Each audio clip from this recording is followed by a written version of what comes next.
Hello and welcome to Versus Live. I'm Ross Merriam. And I'm Corey Baumeister. And we've got Rob in the booth. Say hi, Rob.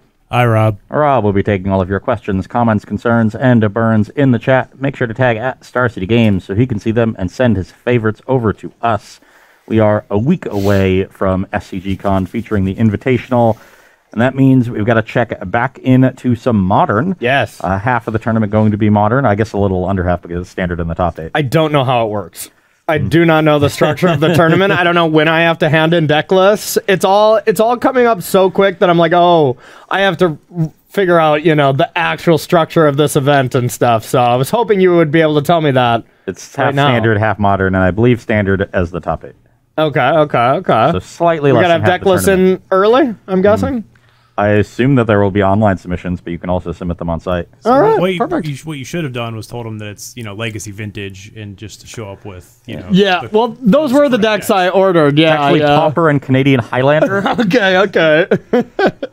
Might have a better chance, to be honest. And the top 8 is Prismatic. Okay, I think I'd have a better chance than Legacy. You know how I play Legacy. Actually, so I think the finals are Momir Vig. Okay, I'm actually down for that. That is still my favorite format to this day. Oh, I played so many Momir Vig daily events.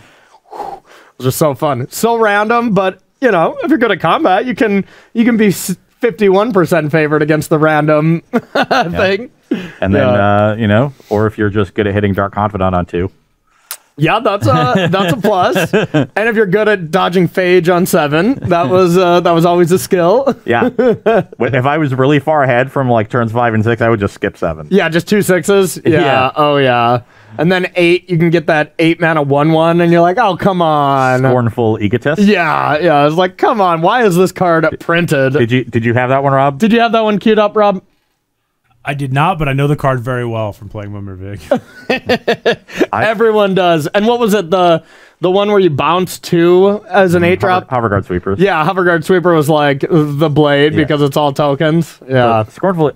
Y'all remember Scornful Egotist from Momir Vig? I remember drafting that card in OLS. Yeah. Because it was a morph creature, and then there was a bunch of cards that keyed off of the highest mana value permanent that you control. Oh, like okay. Russian Knowledge was just 4 and a blue, draw cards equal to the highest mana value permanent you control. So you would just flip that up, cast Rush, and draw 8. All right. How much was it to flip up again? Like a blue. A blue. Okay. But it was just 8 mana. Okay. That was a very weird design card. Yeah, but it was meant to play with those kinds of mechanics in Scourge. Yeah. Scourge was a weird set. Seems like it. Did you have to ride uphill both ways to get to your local LGS to play walk, actually. Oh, and it was snowing and raining at the same time. God, okay. But only in the spot where you were walking, right? Just like one cloud that followed you around? Yeah. Yeah, okay, cool. But that was true for every single person, though. Oh, okay. That's just how you lived in a dark place, man. Yeah, it's called New England. Okay. Except it never rained like that over Tom Brady. That was the only person. Yeah, I was going to say, it was a sad place to live in New England until Tom Brady came around. And then he just shunned those clouds our Lord away. and Savior, Thomas Brady. That's who you prayed to at church. Yeah, every New England resident has a small shrine to Tom Brady. So I got an idea. How about we talk about Magic? I thought we were. Oh, okay. So isn't Tom Brady magical? Well, that's actually true. Okay, let's talk more Tom Brady then. All right, round draft pick in 1999. Oh my God! What are you starting with for your first deck, Ross? How about that? I'm playing Tom Brady's burn list. Oh my God! I'm going home. It's far too early for this. Okay, I'm playing burn. This is a deck that is been consistently putting up results in the last couple months, and it's a very easy deck to overlook. Yep. So wanted to make sure y'all knew that, leading into this tournament, burn is not a deck you can ignore. Yeah. You got to interact early and often, then you have to end the game. If you give the burn deck too much time, they're just going to draw enough burn spells to eventually get over the finish line. Their deck is basically all lands that redraw them and things that deal 3 or more. Yeah. I used to play a lot of burn back in like 2015, 2016. And watching the burn decks play out now, I'm just so jealous. Because every time I would make a 5th land drop, the game is over. I could never win. These people are making 5 land drops and just turning 3 of them into extra cards. I know. How many of them are actually Horizon lands now? Like what? 4 or 5. Yeah, okay. I always thought it was more. I thought there's red-white, there's red-blue, and wasn't there another red one? No. It's just those. I always thought they just played 8. Or at least maybe that's what I would do, but I guess sometimes it's a liability if you're racing a Tarmogoyf or something. Yeah, I think sometimes they play 6, but it's usually in the 4 to 6 range. Yeah, you definitely play the 4 red-white ones, and then it's just a question of how many fire islets you want. That's a good point. Yeah. Okay, I'm going to be playing Gruul mid-range. This is probably a deck you can ignore for the Invitational. I just don't see it played much anymore. You know, like, I think it is a deck that was really, really strong at dealing with other Uro snow-based decks when that was really popular before Uro got banned. And then for whatever reason, when that went away, this deck kind of went away with it, but it's still just got good cards. You get to play hateful cards like Blood Moon. You get to play Fury, which is really good right now. You know, Fury is being played in just a wide variety of decks, and you get some of the best 1-mana removal and good ramp with Bloodbraid to top it off. So it doesn't make sense that it's not played that much, but I don't see it basically ever when I'm playing online, you know? Yeah, I agree. I think the deck, it's very good at just playing to the battlefield, which should make it pretty good against Ragavan decks, right? You know, Seasoned Pyromancer is a good card against Ragavan. And we're always pretty impressed with Gruul when we play it on the show. And we've played it maybe 3 times this year, and always just been walking away like, we should really play some more. I should load up a 8-man with Gruul or something, and then just never do. You know, like always forget, and then the next time it's like, oh, this is still good. I also think Blood Moon is in a pretty good spot right now. Yeah. You know, there's a bit of Tron around. We're starting to see a little bit more Amulet Titan, just to touch it back in the metagame. We're seeing a lot of these like 4-color Yorion decks that are sort of an evolution on the Elementals deck. They're, you know, just ephemerate incarnation control decks with the Yorion. But they're definitely vulnerable to Blood Moon. You know, Urza Saga vulnerable to Blood Moon. So to me, that I think maybe we got to a point where Blood Moon wasn't a very well positioned card in the metagame. Yeah, and you know that's going to make this deck significantly worse because Moon is a huge part of its disruption package. And I think it's a big part of Ragavan, right? Ragavan, no matter what the deck, it's still your lands are going to produce red, and then the monkey can produce whatever mana you need. Yeah. And most of the time, most decks have ways to actually remove Blood Moon if they get colored mana in some regard, but most of the time it's just all trapped in their hand. But with Ragavan, you can just free that pretty easily. Especially with Prismatic Ending and you know, what have you. So maybe what does what have you do again? Is that the blue-red card or? It's from the Dark. It's it's 1 blue-black sorcery. Target Corey, stop talking about this and play some Magic. Okay, good transition. All right, so I won, so I suppose you can go first. Ooh, that's good for Burn, isn't it? Yeah, that's probably as favorable for you. And that's why you threw the show Tuesday, huh? Indeed. Okay, I knew it. And Ross is going to start with a mulligan, even though that deck never mulligans. No, this is a fine hand. I'll keep. Okay. Yeah, I'll keep as well. We need a little bit of help, but I'm in. Okay. I'll go to 18 for Sacred Foundry and suspend a Riftbolt. I'm winning. Pass the turn. For now. I'm winning. Now I'm going to just play this Wooded Foothill, and I'll pass to you. Okay. Upkeep, Riftbolt. Target. Oh, okay. 17. Sunbit Canyon, I'll go to 17, play Eidolon. Okay, I will go to 16, and I will get a tapped land. No, 1 drop. Nope. Nope. Or maybe I had many. I just didn't want to play them. In the face of your Riftbolt. Fine by me. I want to send the Riftbolt upstairs anyway. Okay, fair. All right, I will start with a bolt. Take 2. Yep. You're 14. 14, and then I'll play an Arbor Elf, and I'll pass to you.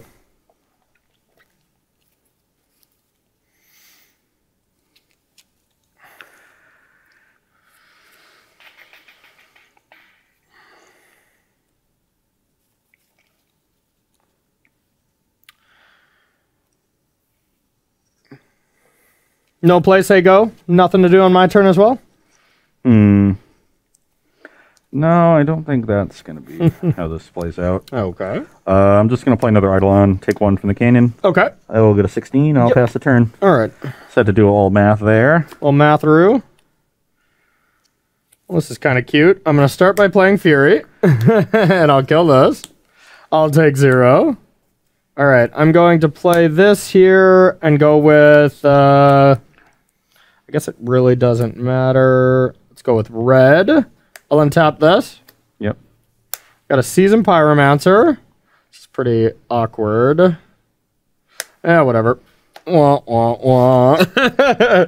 Get Ross Merriam to work against Ross Merriam. And I'll play land tapped, and I'll pass to you. I didn't have any other play, obviously, with the Blood Braids, and I wanted to just get on the battlefield, even though Blood Braid is going to be an excellent play next turn. I don't know. Maybe that's wrong. I should have just attacked for 1, but that feels so wrong. We'll play Goblin Guide and attack and trigger. Lucky. Yeah, I'll take it. Brings 12. You to 12. And then I'll go to 15 and suspend a Rift Bolt. Okay. Pass the turn.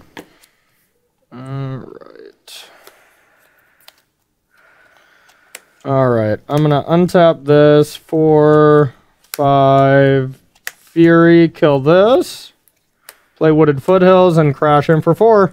Brings me to 11. Pass to you. I'll send the Rift Bolt upstairs. Uh-oh. You go to 9? Yep. Ugh, God. Was I dead if you drew a land? Pretty close. I will skewer the Fury. Okay. And I will take 1 and skewer you. So I go to 10, you go to 6. Yep. I'll pass the turn. Alright. I'm in trouble.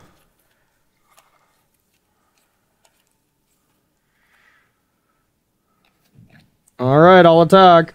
Take 5, go to 5. Yep. Yep. And then I'll pass to you. Oh my God. Are you dead? No. I will play a Goblin Guide. Okay. And pass the turn. Alright. Yes.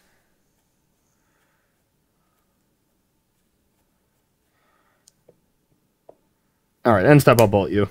Making sure there's nothing you could have. I don't think there is. Yeah. Just needed a land, the third land the entire time for the Searing Blaze, and the game immediately ends. Yeah, yeah. I think even if you had a land, as long as it wasn't Inspiring Vantage, I get to kill you with your burn spell on the stack, because you have to take 1 and take X amount. Yeah, so it could be a basic. Yeah, could be a basic. You don't. Yeah. You just don't have many of those, right? Usually 2 or 3. 2 or 3. Okay. 3, yeah. Wow, I'm always, like I was even telling Ross before this, the deck I'm going to play, I'm still leaning pretty heavily on Grixis Death Shadow, which we don't know for sure what we're doing for Tuesday, but I think it's, you know, probably going to be some line of what we're truly considering for the Invitational, whether it be some combination of Modern and Standard or just Modern. But every time I play against Burn, it's like I'm dealing myself 8 damage when I just put my lands into play tapped and stuff and then just play creatures. Surprisingly, this matchup feels a little easier. Yeah, I think you dealt yourself 1 damage over the course of that game. It was I left you at small. a virtual 3. Yeah, and I maybe even should have just chumped because I had Fury. That was going to be my big regret of the game, is just not chumping. I was very happy when you took it because I put you to 12 and I had 4 burn spells in my hand to deal 12 damage. Yeah, I think I screwed up there. I don't think I should have actually blocked with enough to kill it unless I blocked with Seasoned Pyromancer. Yeah. Because then I kind of get it back anyways. But I should have blocked with 1 there. That was a mistake. So, all right, everyone. That does it for our game 1. We are going to head to the sideboard and I'm going to be bringing in Weather the Storm. That's all I know for sure. So don't go anywhere. We'll be right back. Welcome back to Versus Live, where we are sideboarding at our matchup between Burn and Gruul midrange. On my side of things, not many changes I want to make. I usually like to cut down on Goblin Guides in matchups where my opponent can block it relatively easily. Yeah. So even though I'm on the play, I'm going to be trimming 2. There's really just only 2 cards on the sideboard I can imagine bringing in. I mean, you better get out an uglier Goblin Guide than that. That Goblin Guide is gorgeous. I'd rather just not shuffle that one. Okay, good call, good call. I think SCG would feel that way for you as well. So instead, bringing in a couple, essentially just more burn spells. Skullcrack can be very good against Weather the Storm. Deflecting Palm. This is a card that I think is generally quite overrated, but the matchups where I do like it are matchups where they don't have counters or discard spells, so you don't really have a way to play around it other than not attacking with your creatures, which against a single copy is just going to be very difficult for you to do. I can kill my own creature. Sure. I'll accept that trade. I mean, most of the time it's I will die if this resolves. Yeah. So like, yeah. So in this case, with things like, I guess it's not even that great against Fury because of the way it works with double strike. Right? It only prevents 3 of it, but I'm going to see how it goes. I think oftentimes this is just going to be prevent 3, deal 3, which is a pretty good burn spell, and I think it's going to do that often enough to be good, and especially relative to a Goblin Guide, which frequently is just a dead card when I draw it too late in the game. You're going to draw it at such a awkward time, though, and it's just going to cost you the game, though, for sure. Just foreshadowing here at its finest. I'm just going to draw it when you're at exactly 2, empty-handed, all 1/1 tokens. Yeah. And 1 Seasoned Pyromancer, I'm like, just in case you have the 1 of, I'm not going to attack with this, and you're going to just be like, we're heading to the next round. All right, so from my end, it's really just a product of wanting to get these 6 cards out of my deck. I'm even leaving in 1 Blood Moon instead of bringing in a second Endurance. Endurance, not exactly what I want here, and maybe I should even leave in 2 Blood Moons, but they just do not seem good, especially on the play. Shutting down your Horizon lands, I guess, but you're still mostly a mono red deck, so it was the smartest. It was better when they usually had 4 Lightning Helixes in the main. There was a time when almost every burn list had that, so you had 8 white cards you could shut down along with Horizon lands. Now, it's not great. I mean, the best thing it's going to do probably is pitch to Fury, so we'll keep that in for that. Bringing in Weather the Storm and Chalice, I think these cards are actively pretty good. Same with the EE, not too bad. I can funnel extra mana in this to like kill an Eidolon, let's say, 3 green, 1 red, X's 2 for an Eidolon, so I don't have to take any damage. Stuff like that can come up. And then 1 Endurance because, well, YOLO. I mean, we said it when we were setting up that you need to apply pressure to the burn deck. If you're not able to do that, they will kill you. And your pressure was very important. If you had given me 1 extra turn, I would have been drawing to any land or any burn spell to kill you. That's a pretty good likelihood that you get that done. That's for sure. All right, Rob, you got any questions here from our lovely audience? I've got 2. Oh. Well, two at the moment to ask. So here's a question. Do you want the magic one? Or do you want the Travel to Roanoke related one? Let's start with the magic, and then we'll hit that one. All right, sounds good. So the first one is, how do you feel about Copycat as a viable rogue deck in Modern? Do you feel like it's just not popping up because it's hard to play online, or do you think it's actually playable right now, Corey? Because I know it's one of your favorites. That is a good question, because, this is going to be the time to play a deck like that, for sure. And, all these, ephemerate Yorion builds, I always just loved including those. Like, you just kind of play the normal Omnath kind of blink game plan that decks are already successfully doing right now, and then you just throw that combo in there.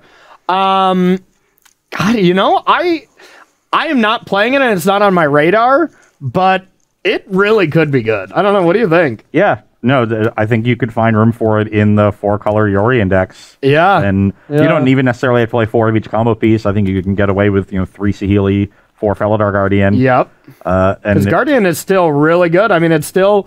These blue-white Yorion decks are playing Restoration Angel with, basically no other thing, but it combos with Yorion and it keeps, that loop going. Felidar Guardian does the same kind of thing there. Yeah, just doesn't apply quite as much pressure, but you get additional pressure from the threat of the combo. Yeah. So I don't know. It really could be good. Maybe I should have looked into that. I'm actually kind of mad at myself now for not looking into that. This seems pretty good to me. Yeah, it does actually seem good. All right, how about the non-magic related one? All right, so for people coming into town for SCG CON, what are your food recommendations? Ooh. I have a lot of them. Yeah, well, you can't give them all of them. Then you're just listing every place in Roanoke. You got to narrow it down. So the one I always tell people about, because it's very close to the Berglund Center where the event's being held, is Viet Sub. And it's just banh mi sandwiches. They have pho too, but go get the banh mi. It's excellent and dirt cheap. Cuban Island, which is up here by SCG now, used to be further south, and Tacos Rojas. Okay. Those are the 3 I always... I was going to say, I have 2 that are for mainly really close to the Berglund Center as well. But those are not it. For me, it's Jack Brown's, one of the best like burger places. Kind of small though, so it's hard to. Yeah. Don't go there with a big group. Yeah, don't go there with a big group. That will not work. And then Crescent City Barbecue is super close by, and it is phenomenal if you're into some good barbecue. Yeah, their brisket. Downtown Roanoke is a 5-minute walk from the Berglund Center, and there's a ton of things in there. Or a scooter if you're feeling you know. Nawab for Indian. There's Martin's, which is a great bar. Yeah. There's I like the food at Cabo. I like 202 as well. You know, that's super close by as well. Fortunato for Italian. Yeah. There's a lot. Now we're just listing every place in Roanoke. Yeah, I can keep going. Just follow us. Ross, you still owe Harlan and I a pizza from Benny's. I don't agree. I don't agry. I think. Well, let's start a poll. Let's start a poll to see if Ross does indeed. If you want specific recommendations for certain things, but whether it's meeting certain dietary restrictions or different types of cuisine, come up and ask us. Just tweet at me and I'll answer you. Or come up and ask Ross in person. He loves being just mobbed by people. So right? Yeah, just get up right in my face. Yeah, absolutely. Preferably always making a hard mulligan decision in a game 3. Yeah. Ross, which Italian place should I go to? Olive Garden. Olive Garden. Please don't go to the Olive Garden. You take that back about Olive Garden right now. We went to Olive Garden together not too long ago. Just saying. Yeah, and it was not good. Wow. Rude. God, it was not good. Everybody talks about their breadsticks. They were horrible. Wrong. All right. You keeping your hand? Ugh. I like this hand. Kind of. Okay. I think mine's a keep. It's nothing great, but...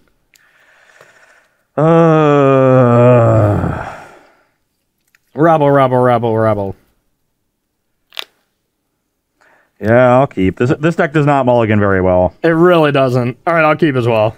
Vantage. It doesn't mulligan often, and it doesn't mulligan well. All right, I'm at 19. You can go. So, Ross, I had a question about playing Lurrus as a companion. It's basically free, but do you think it's like really that impactful? For the love of God, play Lurrus as a companion in your burn deck. Yeah. It's one sideboard card. Yeah. Your sideboard sucks. The fact that you get 15 cards actually hampers most burn players. They would be better off if they only had 10 cards in their sideboard, because then they wouldn't be tempted to bring them in. Yeah, that's fair. All right, I'm going to take 3. I'll pass to you. You're at 16. That's so true. That's about what I expect. Won't be tempted to play these magic cards. Spear attack. All right. You're 14. I'm at 14. You're up. Okay. All right, I am going... You're right, it doesn't come up that often, but it comes up a whole lot more often than whatever that sideboard card would be. All right, I'm going to bolt this. Then I'm going to sack this and chalice on 1. So you're at 13? Yep. I'll pass to you. GG. Take 2. Uh-oh. I'm at 18. Searing Blaze, your Arbor Elf, and you. You take 3, go to 10, attack you for 2. Okay. You're at 8. Yep. Pass the turn. You're so lucky. All right. Yep. Yeah. All righty.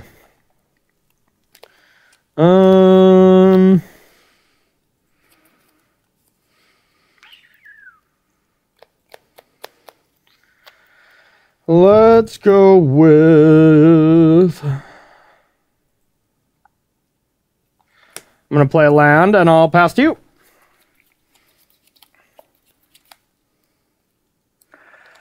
Attack for 1. I will flash in an endurance, and I'll block. Puts you to 7. Yep.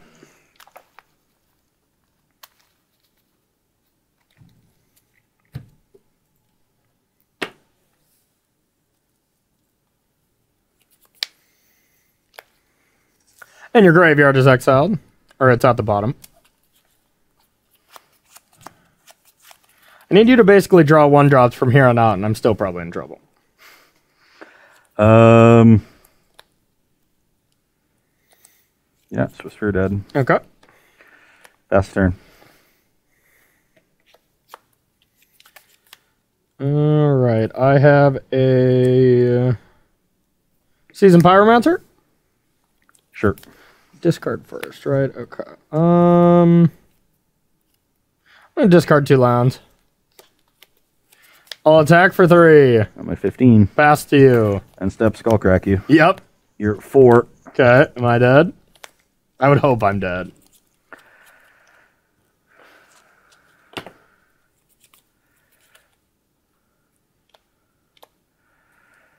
You don't have a Boros Charm hanging on over there? No, no Boros Charm here. Okay. I'll just pass the turn. Okay.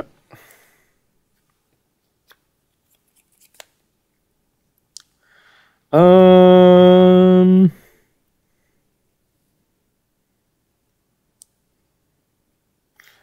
right, I'm gonna play another Season Pyromancer. Sure. Discard these 2. I'll get 1 Ross Merriam. 1, 2. I'll attack for 5. I'll go to 10. Pass to you. End step, I'll Searing Blaze the token in you. Put you to 3. Okay. And I've got a Skullcrack. Okay. Yeah, I was figuring I was dying there. Yeah, had a couple ones left over, but Yeah. too much early damage. So from the creatures. So Yeah, I was hoping that Chalice was going to be better against you, but it seemed pretty much non-existent. it's a little awkward against Burn these days because they're pretty evenly split between 1s and 2s. Yeah. It's just that Rift Bolt and Skewer are secret ones. Yeah. So it's just kind of hard to get it down fast enough a lot of the time. Yeah, that's so true. Even turn 2, unless I go like Bolt into Chalice on 1 and you just have like 2 or 3 and kind of get you. But it's kind of the same as Death Shadow, I feel. Like, people Chalice me and it's like, I don't really care. You know, like, it can completely destroy me because just the way my hands can line up, I have more 1s than 2s.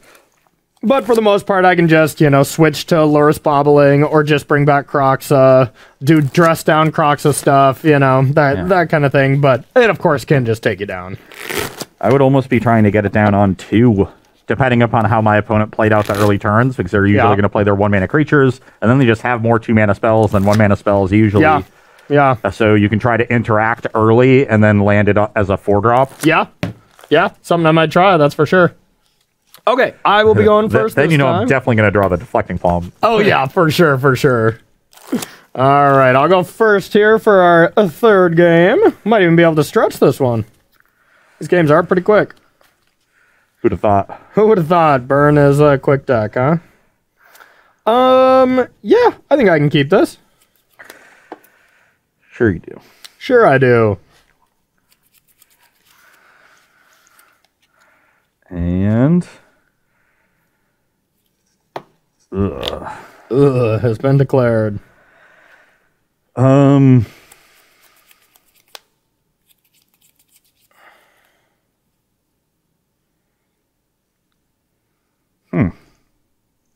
a weird hand. Okay. It's a little slow. Okay.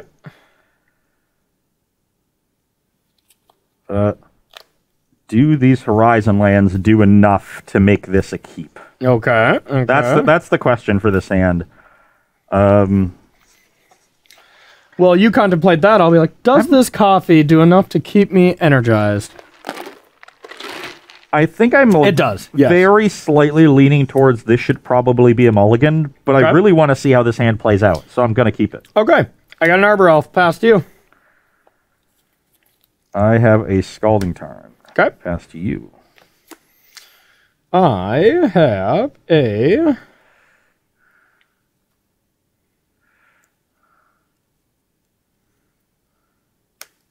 green mana. Untap it. Yep. A green mana.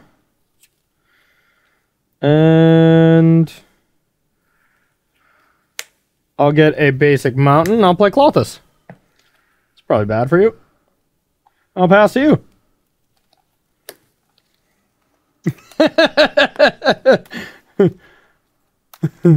Can't beat that card, huh?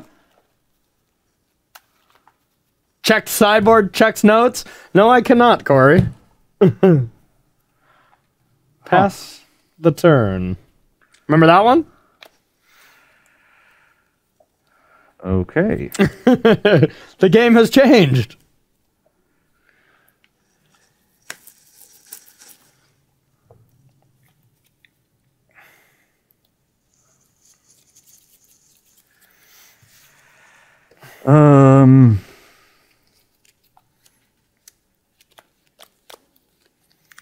Yeah, not a bad turn 2. I was hoping you were not going to kill my Arbor Elf, and you did not. Huh. It's going to be a tough one. Going to be an uphill battle, huh?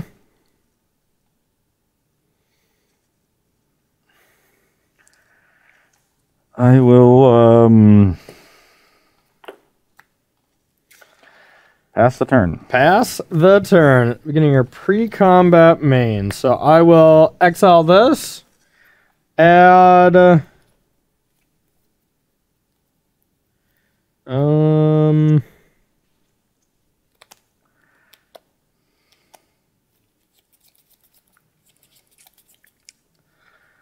I guess I will add red mana. And I'm going to play a Blood Moon.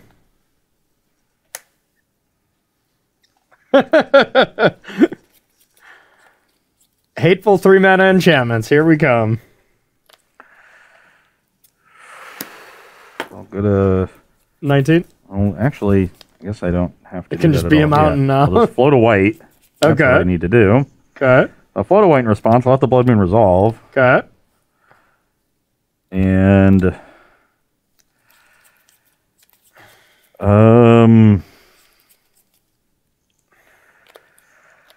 does the extra point matter or my life? Choosing between Boros Charm and Lightning Helix? Yeah, you know it. I'm gonna say the point matters more. I'll do E4. Okay, I am at 15. And then I'm going to play an Arbor Elf and I'll pass to you.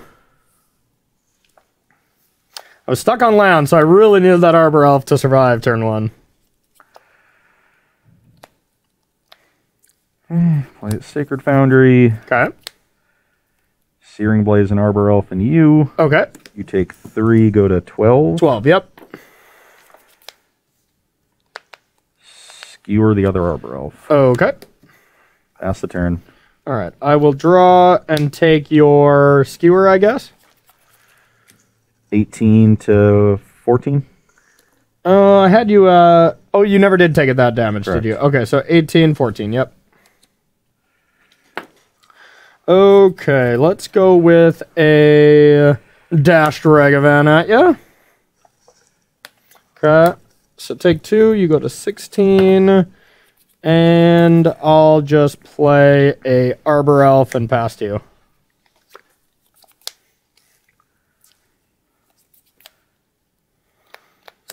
Sunbait Canyon, Eidolon. Okay. Pass the turn. All right, I will draw and target your Searing Blaze. I'll respond with a Skullcrack. Okay, so you take... So I take 2 from Eidolon, go to 14. Take 2 from Clothis to 12. You take 3 to 11. I take 3 to 11, yep, and I don't gain life. 4.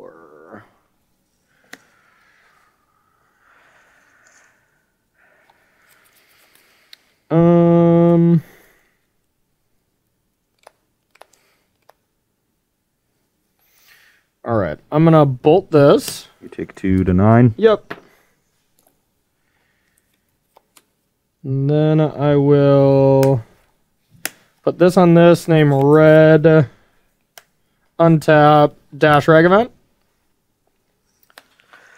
I'm at 10. Okay, and... Okay, play that, or return this and pass to you.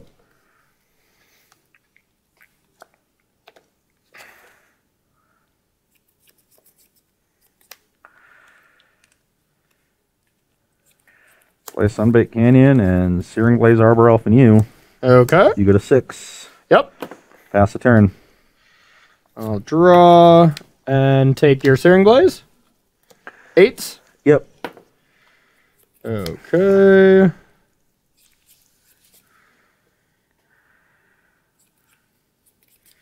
I will dash Ragavan at you. Go to 6. I'll play Goblin Guide, get a treasure, play this land, and return Regavan. Pass to you. I'm very done. All right. Colossus Blood Moon was a nightmare for the hand that I kept. Yeah. I kept a hand that was going to be slow, a little bit more controlling, and really wanted to use the Sunbaked Canyons. So you were one Skullcrack away from being in it though as well, but yeah, I mean one more. Yeah. And I like didn't have one more upkeep Colossus trigger on the stack, Skullcrack, then hope probably knock for the top, kind of plan, but that Skullcrack already came off the top, so I needed to run. Yeah. So I kept a 4-lander, and when you played Blood Moon, I had 2 white cards, and yeah, it was just a disaster. Yeah, that's fair. But hey, we got some time. You want to stretch this one to a best of 5? Sure. Alrighty. Rob, you got any questions over there while we do that? Yeah, there's quite a debate going in the chat right now. Of if he owes you a pizza? No. Oh, okay. I thought you put the poll up. Well, no. Well, yeah, the poll ended 1-0. Ross owes us a pizza. Oh, okay. Nice. So, were you the one? I'm not obliged to reveal a secret. He doesn't tell us what happens over there. We don't tell him what happens over here, man. Unspoken words. No, there's a lot of talk going on about Dragon Rage Channeler in Burn and whether or not that's worth it, and then also just the question of, is Ragavan playable in Burn? I think Dragon Rage Channeler for sure not. Like, you don't reliably have Delirium, you have to play Bobble then too. And then it doesn't seem worth it. I want my Burn players, especially if I'm a Renin 6 player, be like, yes, play that. Ragavan, on the other hand, is just already a good one-drop, and I know some lists don't play it, but I would be more on the fence, or more on the side of playing Ragavan and not DRC, and then you don't have to play Bobble, because Bobble is not a good top deck for these Burn decks, I mean, it can be fine. You can draw instants. Yeah, but if you draw a Lava Spike or whatever, then it feels pretty bad. Yeah. But then there are games where you get to, get Luris going with Bobble, which is really nice. Yeah, but rare. It's even rare that you put Luris into your hand, I feel. I mean, the deck changes in complexion a bit at that point. Yeah. I know, Spike has played a burn list like that before, but he calls it Life Total Control. Life Total Control, I remember that, yeah. So it's a somewhat different deck. I remember him just raging about that too. He's like, this is not Burn, it is a different deck. And I was like, yeah, it's just pretty much Burn though. And he's like, no, it is Life Total Control. When I'm playing a linear deck, I tend to just want, the most direct, cards to accomplish your one goal as I can get. So I'm not a huge fan in theory of going this Ragavan DRC Bobble route in Burn. Yeah. I just don't think those cards blend well with Lava Spike. Yeah. They blend well with, Expressive Iteration. Play Grixis Death Shadow if you want to play those cards. Yeah, or I would think to just play a Prowess deck with Lava Dart and more Prowess creatures, and that's fine with DRC, and still gives you those explosive draws you're looking for when you're playing Burn, but has a lot more of the attrition potential or the capability to win attrition games. So sure. To me, trying to build a Burn with DRC just leads you to Prowess. And some people have awkwardly stopped at this middle juncture, but I think that middle juncture ends up being worse than either of the extremes. I totally agree. I think there's a lot of those cases where decks are trying to blend together and do too many things, and they end up being worse. The most recent one being the Teamer Rhino thing that Doomwake's doing. Now, that might be just actually really good, but that's another one of those scenarios where people are combining decks, and it usually ends up being worse. I haven't played with that enough, but I have been watching his stream and stuff, and the deck does look pretty sweet, but most of the time when you try to do that kind of stuff, it ends up being worse. Yeah. But that might be the perfect storm of coolness. Well, you need the situation to be where you can manage to fit them seamlessly, and obviously when you're a Yorion deck, like in Doomik's example, having 80 cards helps. But you need to be able to fit all the pieces for 80 is the new 60, of your plans. So... But you also need those two plans to complement each other in a strategic way. Yeah. So you need one plan to be good in the games where the other plan isn't going to be good. Yep. Very true. And then you need the card selection in order to find the right plan for the right situation. Yeah. So if you don't have all of those elements, then you end up just muddling your deck and creating a level of inconsistency that is unsustainable. Yeah. And you know what that deck...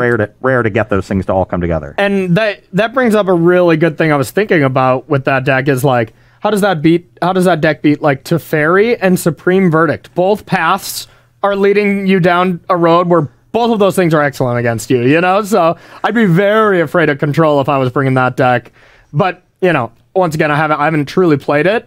And it's basically a sin that I haven't, because that's like the most Corey deck I've ever heard in my entire life. And like, I was just like, I was doing a stream, I think yesterday, and I was like, who should I raid? I was like, okay, this person's on, that's cool. And I was like, Yorion, mixed with Rhinos, we'll be raiding Doomwake.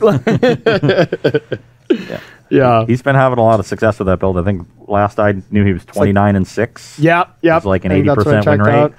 Just pretty impressive. It's pretty impressive.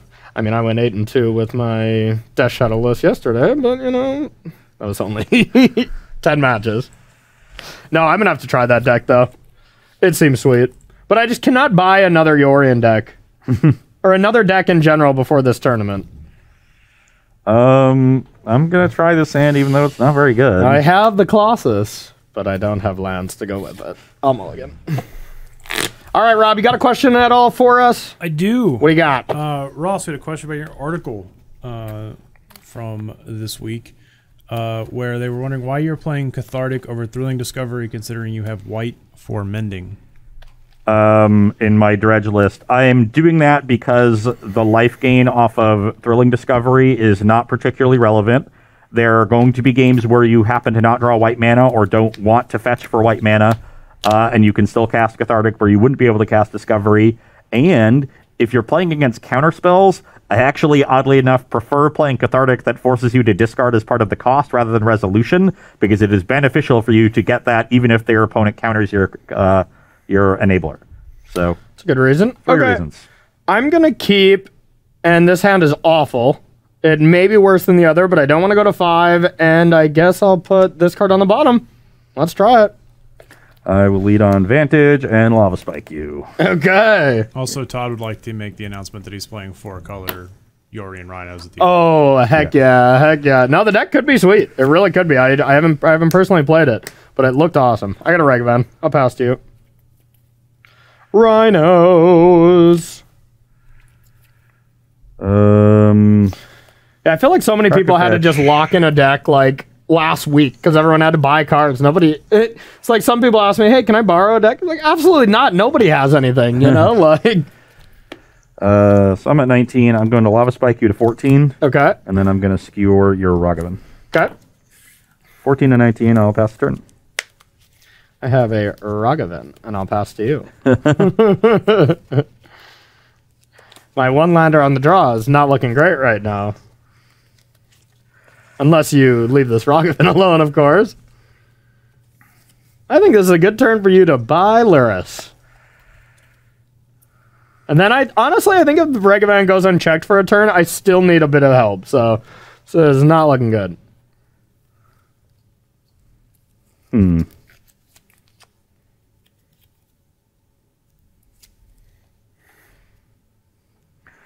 It's a weird turn. Yeah.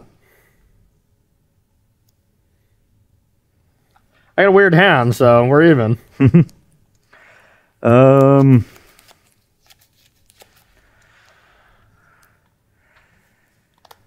I will play Goblin Guide. Okay. Scalding Tarn. Okay.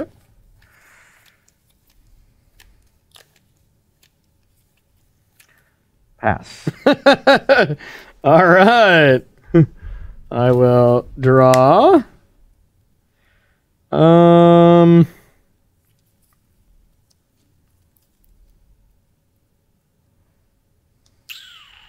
Two cards? Yep. Okay. That was a weird turn. All right, I'm going to play Arbor Elf and pass. Instead of Crack Tarn, 18.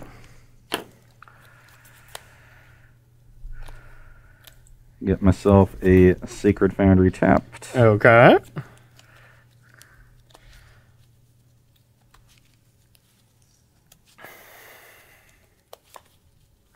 You have 4 in hand? 4 in hand. Now everything's online. Life is good. Yeah, so now I'm not as concerned with blocking the Ragavan, though Ragavan is quite good because most of the spells you hit off of me can do things. Lightning Helix one time! Lightning Helix one time, please. Sunbait Canyon, Swift Spear. Okay. Attack for 3, trigger the guide. Dang it. Yep, no blocks. You go to 11. Yep.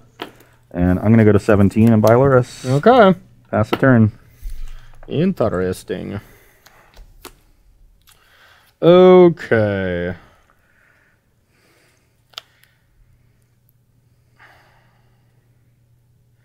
Well, I'm for sure going to start with Ragavan.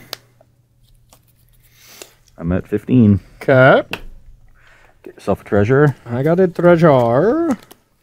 So I could use the treasure to Utopia Sprawl to put red on here, and then I'd have 5 mana to work with if I wanted to max out. But I don't think I truly need that, and I'd rather do this other play. So I'm going to put Utopia Sprawl on it, name red. Yeah, then untap the forest. Then you got untap 3 mana it. without the treasure. Yep. Cast your Clothis. No. I'm going to cast Seasoned Pyromancer. Discard these Arbor Elves that have been hanging around. I'll get these. Then I will...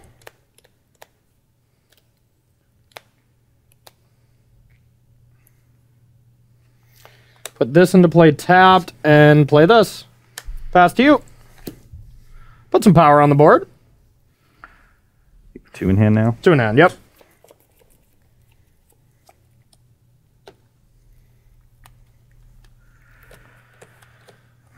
To 11. Am I dead?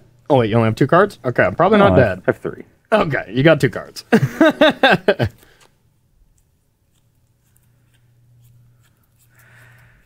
Let's get in there.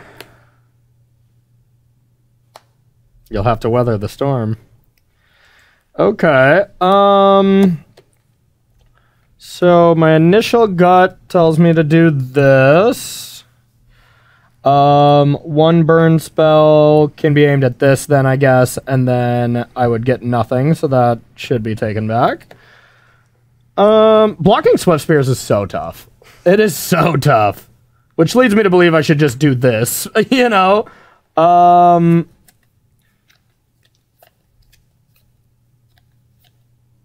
So I could go like this, and then if you kill it, like, whatever... I don't know. 3... Maybe this is correct.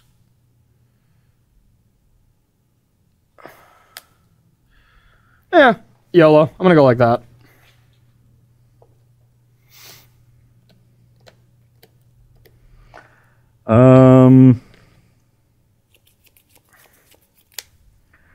Yeah, I'll trade for a token on the Swiss Sphere. Okay. Then I'll play Luris and play a Goblin Guide. Okay. Taking 1, so I go Sure, to 14. And then I will pass the turn. Wow, you're dead. You are mega dead. Okay.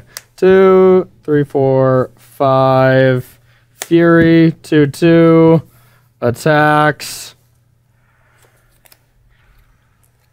Hit you for 5, put you to 9. See what you got on top. And I'll Lightning Helix you. Put you to 6, I'll go to 14. It's Lightning Helix! Oh my god! It's Lightning Helix! Come on, how often can we do the Craig Jones things in real life? You know, it was just as important here as it was there, right? That was a weird game. I just thought you were going to be happy to play Clothis Weather the Storm. Yeah. Yeah, I mean, my hand was just too good, right? Like, those 3 cards is my last 3. I had such great options, but Fury being able to deal with Luris, like... Yeah, I mean, like, I knew 2 of them, and the third one blew me out. You knew 2 of them? Yeah, you showed me the Colossus at the beginning of the game. Oh, that's right. You just didn't know Fury. Yeah. Okay. Even that, though, would have been tough, I feel, for you, right? Because Colossus would have been online as a blocker, too. Yeah, but like I've got blockers. Yeah. You know, and I had a Skullcrack at least for one turn of the Colossus, and I was drawing into Boris Charm too. So it would have been tough, but I think manageable. Yeah. Wow. Searing Blaze would have been a fine draw. So, but yeah, in both cases, I don't know. Maybe I was just supposed to mulligan some of my weak 7 card hands. Like I kept 4 lands, 3 burn spells, with one of them being a Horizon land. I just never got to the point where I could sacrifice Horizon lands. Yeah, that's true. You were putting me under too much pressure. I was putting a lot of pressure on you, and the one game you won was just where you started with Swift Spear, then 1 drop into Burn Spell, you know, like the draw you want from Burn. But outside of that, it was relatively...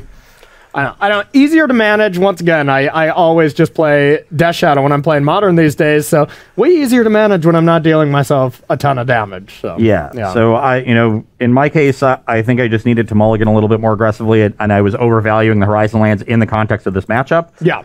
You're just putting me under too much pressure, so I can't.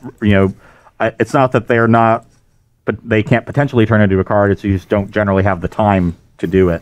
Yeah. So yeah, good job from the Gruul deck. It continues to look good whenever we play it. Yeah, every time we're just like, God, Gruul really could be good. And then after the match, I'm like, it is completely forgotten from my brain. But once again, this is a deck I usually see pop up on just about every league dump, but do not see it in the Modern Challenge and stuff. And still begs me to wonder why. Like it's a sweet deck. But yeah, it's just not doing anything fancy. I think it's nothing. It's not doing anything amazing over the top. It's not an 80-card Rhino deck, like that's just too sweet, And then you see this, you're like, do I just want to be the mopey Gruul player in the room? Like, maybe. Maybe. All right, everyone, that's going to do it for our first round. We are going to head to our second round. What do you got up against me? I'm playing some Rhinos, but a more traditional 60-card Rhino. Just 60 cards? Wow, that's so last year, All right, I'm going to be playing a really cool deck that is so last year. Is it Breach, but with Ragavan. I was playing a little bit of this, and I was always really impressed. Ragavan is actually the perfect inclusion for that deck because it's another thing that turns on Mox Amber, which you were always kind of struggling with was to get enough. It was Emery, Teferi, and that was it, I think, for the Legends. So having another one is awesome. And yeah, I'm just playing 3 very different decks today, and all of them contain Ragavan. So I guess I'm definitely the villain of the show. That's for sure. So you're always the villain, Corey. I'm always the villain, absolutely. So we're going to take a short 5-minute break, and we'll be right back with round number 2 here on Versus Live.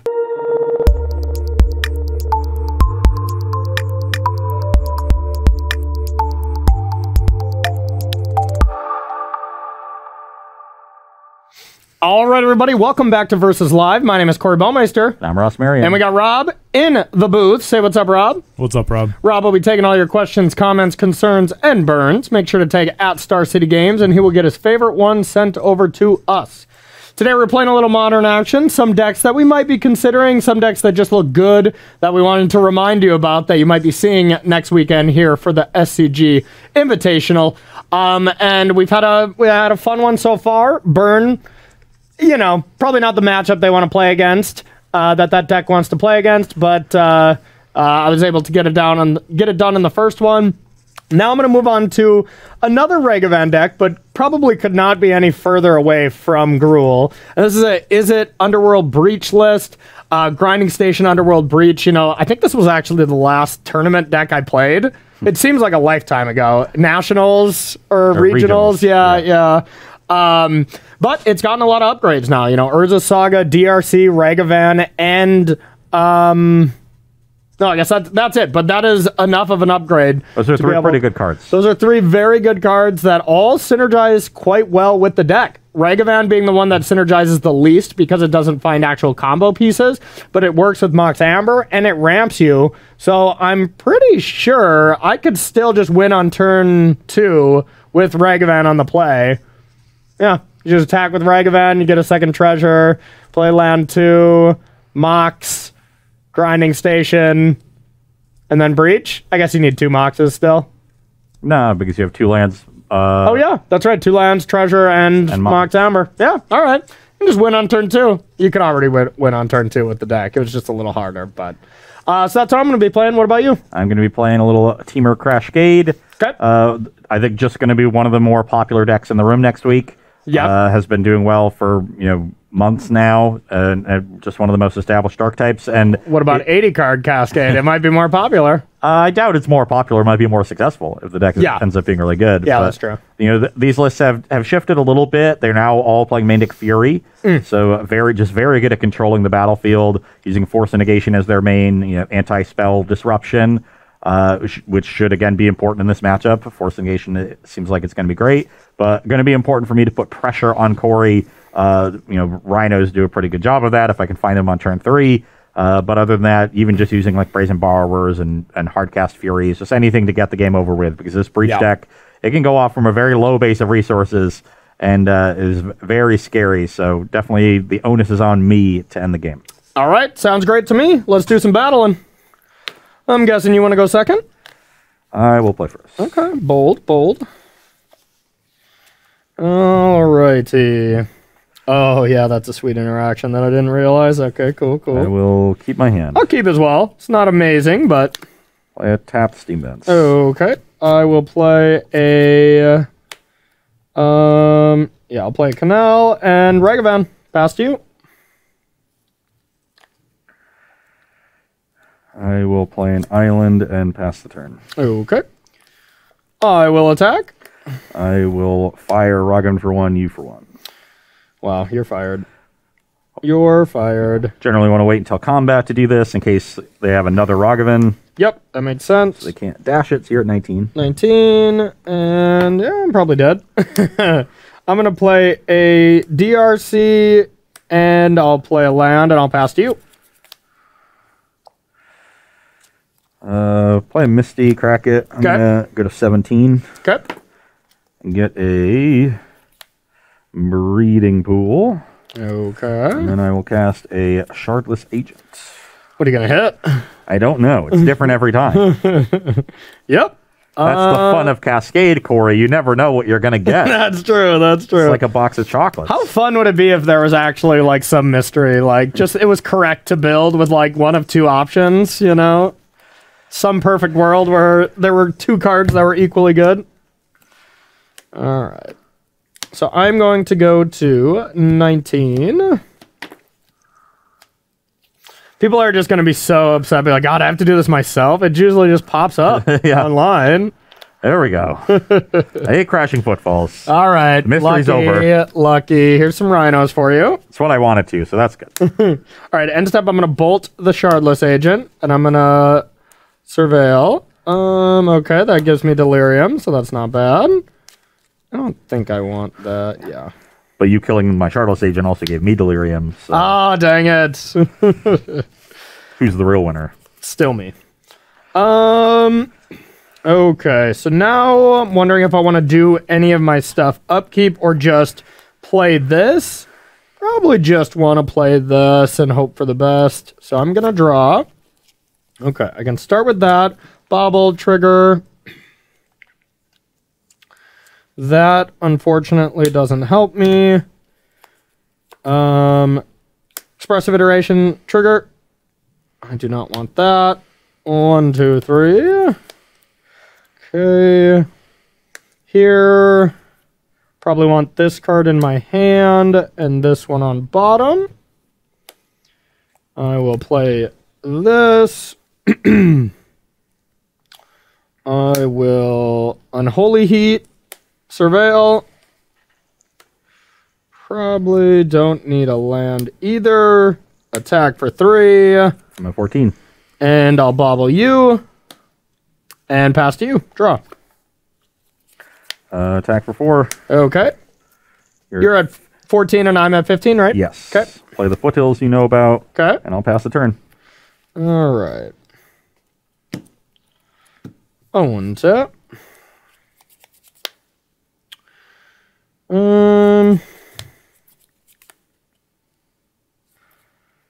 Upkeep. I'm going to Petty Theft, trigger. I'm going to keep this on top. I'm on an adventure. And I'm going to crack this, go to 14. 14 alt.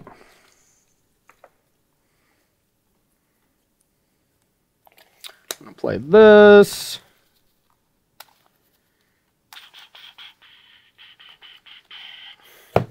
Then I'm going to play this pre-combat grinding station trigger. I do not want that. And then I'll attack. I'll go to 11. I'll pass to you. And stop violent No, outburst. I was hoping you didn't have that. They always have it. More rhinos. Rhinos. Here we go. Okay. Get my rhinos, then I'm going to crack foothills also on the end step. Okay. You're down to 10. Get my Ketria Triome. Okay. You know, Ryan Overturf is like real good as a treasure token, but imagine if he was a rhino and you had Ryan the Rhino. That'd be great. Oh God, that was that's a missed opportunity for sure. Absolutely. Totally missed opportunity. Guess I should have tried to mill you 3 cards, hit your last 3 rhinos, maybe. Never know. That would be impressive. That would be impressive.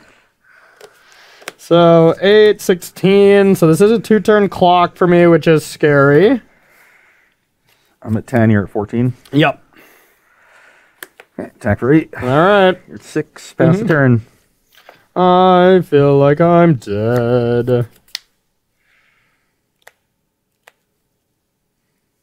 All right. I have a Emery. Sure. 2, 3, 4. And I'm dead. Do you have anything else? I had a cryptic. Okay. I was very dead then. My opening hand was the 3 cards you saw me play, cryptic and 3 lands. I do land every turn of the game, but my opening hand was so good, it just didn't matter. Yeah, well. Yeah, and I mean, that is just what this deck does some of the times. Like, you know, I just think it's a really impressive deck. I think people that come prepared to beat it can. And I mean, honestly, something as easy as just 3 EEs, you know, in a sideboard is usually at least somewhat decent enough, especially if you're a Luris deck, to be able to bring some back. But yeah, whenever you're not prepared or you stumble even a little bit, this teamer deck does not, it's not very forgiving. That's for sure. And it was certainly important that I was on the play because my interaction started on turn 2, so I'm able to just keep pace with you, never fall behind to the Ragavan or anything else. Yeah, so. if Ragavan got to connect, the cool interaction I had from the beginning that I just never had time is when you attack with Ragavan, get a treasure, playing Emery. That's pretty cool. Pretty cool. So, all right, that does it for the first game. That was a beating. So we're going to head to the sideboard and be right back here on Versus Live. All right, everybody, welcome back to sideboarding here on Versus Live between Izzet, Breach, and Teamer Rhinos. From my end, I'm taking out the Channelers. They looked pretty medium there, and I think they get even worse with Endurance. I don't want to have a liability there, as well as just another creature that I was going to say Falls to Fury, but, you know, siding those out. But I never want to play like 2 creatures and then get them even fired, you know? Fire is still really good against my 1-drops as well. So getting those out of here, getting the lightning bolts out. If you don't want to get fired, I may have some bad news for you after the show. Oh, really? Oh, they're waiting until after the show? Oh, come on. That's so rude. Just get me out of there early, you know? But, you know, okay. We'll talk later. I can't judge management, so that's fair.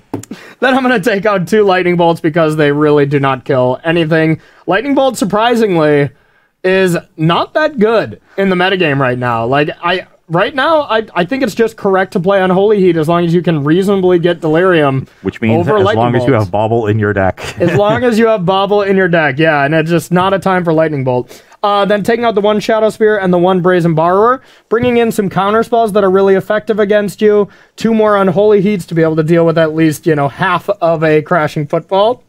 And then Engineer Explosive being the best card in my sideboard. Yeah, and then on my side of things, really just adjusting the disruption package to be more appropriate for Corey's threats. So Force of Vigor and Prismari Command being able to hit the artifacts, really important. Endurance to be able to hit the graveyard. Brazen Borrower, not very good in this matchup where all of Corey's permanents are very cheap, so the Petty Theft isn't going to be super impressive, and the body is mediocre to begin with. Fury also not a great matchup for it, just because of what Corey said. He doesn't want to play multiple threats into it, and you don't have to, because both Emery and Rogovan, your two primary threats, are standalones that can take over a game. So once they're on the battlefield, I'm incentivized to Fury one of them right away. Because they're going to generate an extra card anyway on the following turn, most likely. So Fury, it's just hard for me to imagine being in a scenario where I even get the 2-for-2 out of Fury in this matchup. I have enough interaction with your creatures that I don't feel like I need it just to interact with the singleton threats, so it's very expendable. Okay, sounds right to me. All right, Rob, you got any cool questions for us teed up?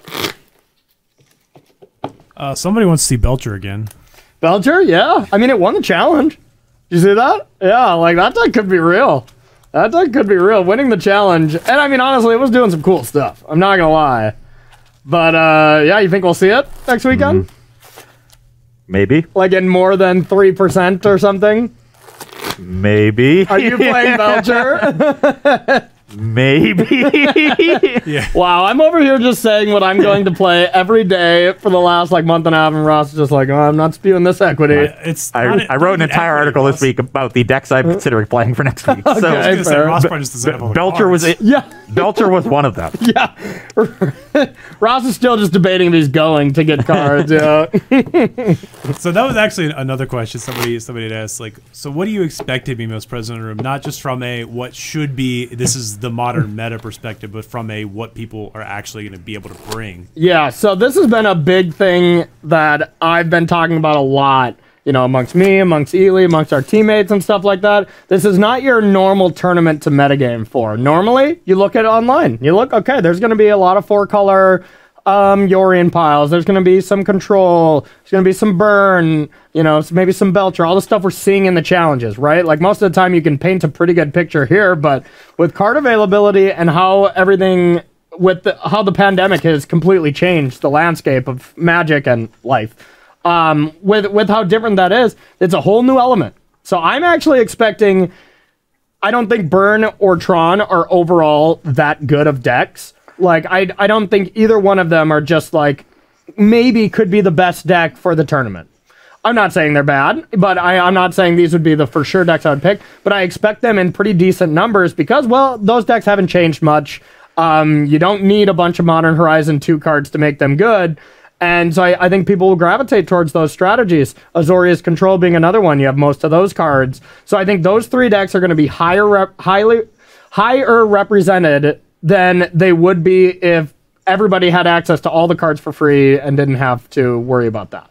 You know? So take what you will with that information, and I could be completely wrong, but that's how I'm viewing this metagaming for the modern portion. Metagaming for the standard portion is a little different. Decks are only like $110 or whatever for anything. So I think that is going to be very represented by the decks we expect. There's also less decks. So, you know, it's pretty easy to pick out. We're going to be expecting those 4 decks, right? White, green. Is it Dragons? Is it Epiphany? Maybe Mono Black Aggro, Mono Black Control. All that other stuff as the tier 2, but it'll be the big 4 there. But yeah, Modern's going to be different. What do you think? I agree. I think we're going to see not only we're going to see an overrepresentation of the decks that are easy to build. Yeah. We're also going to just see a more wide open metagame than we otherwise would. Yeah. So, and that makes it harder to play that metagame. Yeah. And take a deck that you know is going to be well positioned against the top tier. You're going to be playing against a lot of the tier 2 and tier 3 strategies more so than you would online, and it makes those kinds of choices much more difficult. You know, to go in, and it just makes you want to pick a powerful, proactive, you know, not linear strategy, but powerful and proactive. Yeah. So I totally agree. That is what I would want to be doing, you know, something like Team of Rhino, something like Burn, like Death Shadow, these decks that are just doing things. I would try to avoid at all costs, unless your name is Wafatafa, Blue-White Control, you know, because there's going to be so many wide array of decks that playing a control deck and just trying to react to what people are doing is going to be a very tough thing to do. Yeah. Agreed. Yeah. Okay. All right. We're just on game 2, right? Yeah. Yeah. Okay. All right. So let's see what we got. Oh. Guess I'm first, huh? Yeah, I think this hand cannot cast any of my spells. And I have to think what I can search here, but I don't think I can search anything great. Yeah, I can get a drum off of my Urza Saga, but that doesn't produce mana unless I have a creature, so I can't keep this. This is so close to being so good. As you were saying, I'm first. I'd already started shuffling my hand into my deck. I saw. Mine was a nice 5-lander with 5 lands, endurance, force of negation. Okay. Not very good. Not good. Doesn't interact early. Doesn't have a cascade spell. Yeah, that's one of those decks where sometimes if you're on the play, you can keep a mana-heavy hand and draw into stuff. Not really with Temur Cascade. You need a specific amount of cards, and that deck mulligans very well. Yeah. Also, we had a question about another possible deck. People were asking if you've seen the Esper Reanimator lists and what you think of those right now. Yeah, I think these are decent. You know, I think even one of our teammates is thinking about it. So I think at least one. Yeah, it's also in one of the decks I wrote about. Yeah, that I'm considering. I like the combo control aspect of it. Yeah. I like the fact that it doesn't play into Fury, and Fury is really popular right now. Even though it's a somewhat expensive card, I expect it to be popular next week because it fits into such a wide array of decks. And plays into Solitude, which is also popular, which is something I'd be slightly worried about. But you generate a lot of card advantage. It's not like you're that's the difference between it and 4-color creativity, and I think they're very similar decks. Yeah. Is that, when you put Emrakul onto the battlefield, they can Solitude and undo everything. Yeah. At least with the Archon, you've generated some card advantage. You can start grinding with Persist on your Muldrifters and weird stuff like that. So I like that aspect of the deck. My issue is that you're now using the graveyard that the creativity deck doesn't. Yes. Yeah, that is true. Like decks that have lanterns and stuff, it's really brutal to play against that deck, but it gets to play 2 of my favorite disruptive spells right now, and that is just Prismatic Ending and Teferi. I think both of those are extremely good right now and will be very good for the weekend. So I think it's a good deck. That is a little bit more on the reactive side, but it's still doing a proactive game. Yeah. And so that's another one that is a thumbs up for me to play. Agreed. I'll spoiler alert my article, but the 4 decks that I write about are 4-color creativity, Esper Reanimator, Belcher, and Dredge.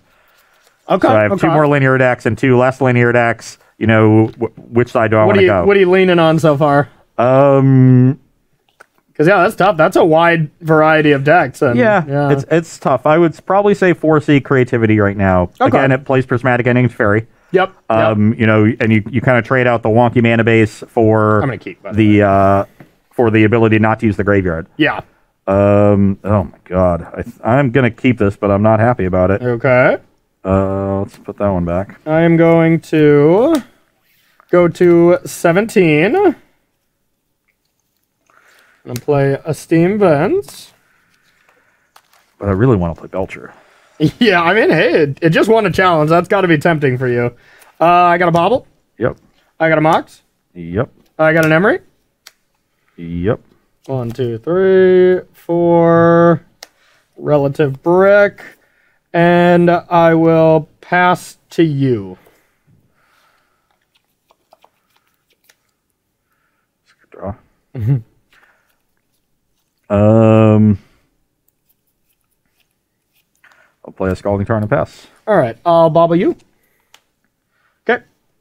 Untap, draw off bobble, draw for my turn. I'll target bobble. Yep. Play bobble. I'll play Urza Saga. And I'll pass to you.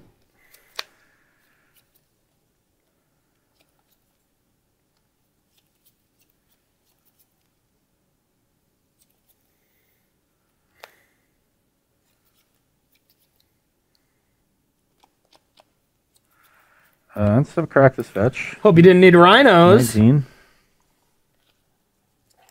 What if I do need rhinos? Well, it was on top. All right, and then still at end step, I'm going to bobble you.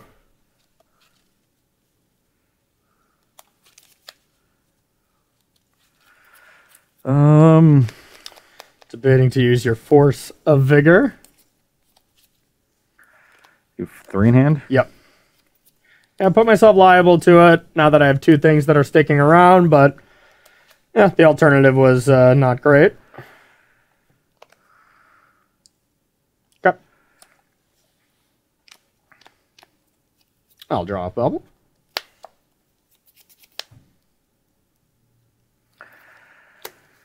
I will attempt to fire this Emery, probably straight into a rebuke. Nope. Interesting. Didn't have it. Okay, well, I like that. I'll pass the turn. I wish. All right, chapter 2. I'm gonna play a land, and I will pass to you.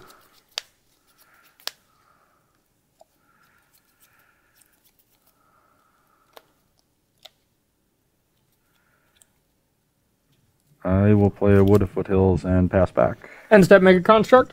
Yep. Ooh, we might need constructs there. Slacken, Rob. Slacken. All right, we'll use this for now. Untap, draw, chapter 3. Chapter 3 on the stack, I'll make another construct. Yep. All right. Let's see what we can find. I don't know. I don't think you have a needle, but I'll crack this with the trigger on the stack. Okay. Let's go with... All right, I'm going to go with... I saw it. Yeah, we'll go with the Aether Spellbomb. So I'm at 18 from the fetch. You're still at 17. Yep. Thank you. Got a couple of these. And I'm going to play a land. Yep. Yep. And I'm going to play an E for 0. I will force a negation that. Okay. I'll attack for 4. I will go to 14. Okay, and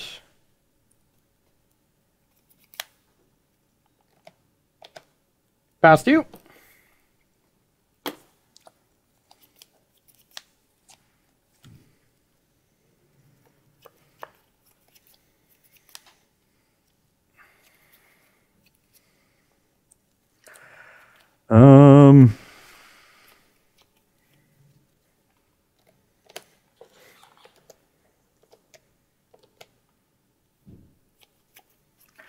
Still have 3 in hand. Still 3 in hand.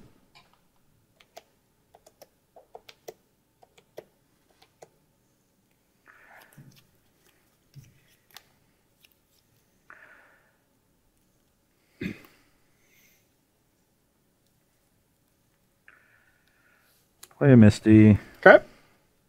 Pass the turn. And a draw.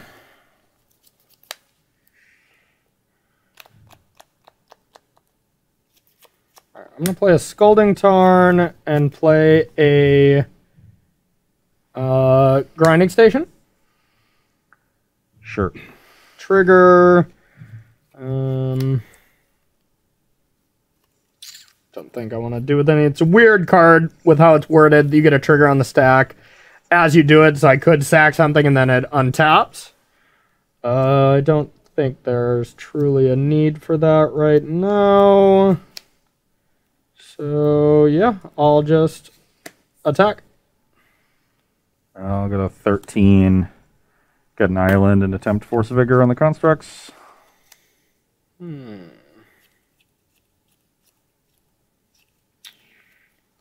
pretty good. I will sack one of them targeting me. Yep. Mill 3. And... Yep. That's dead. I'm going to sack a Misty. You're at 16. So got 16 to 13. I'll have to take 3. Gotta make sure I have another land. So you're going to go to 14? Yep.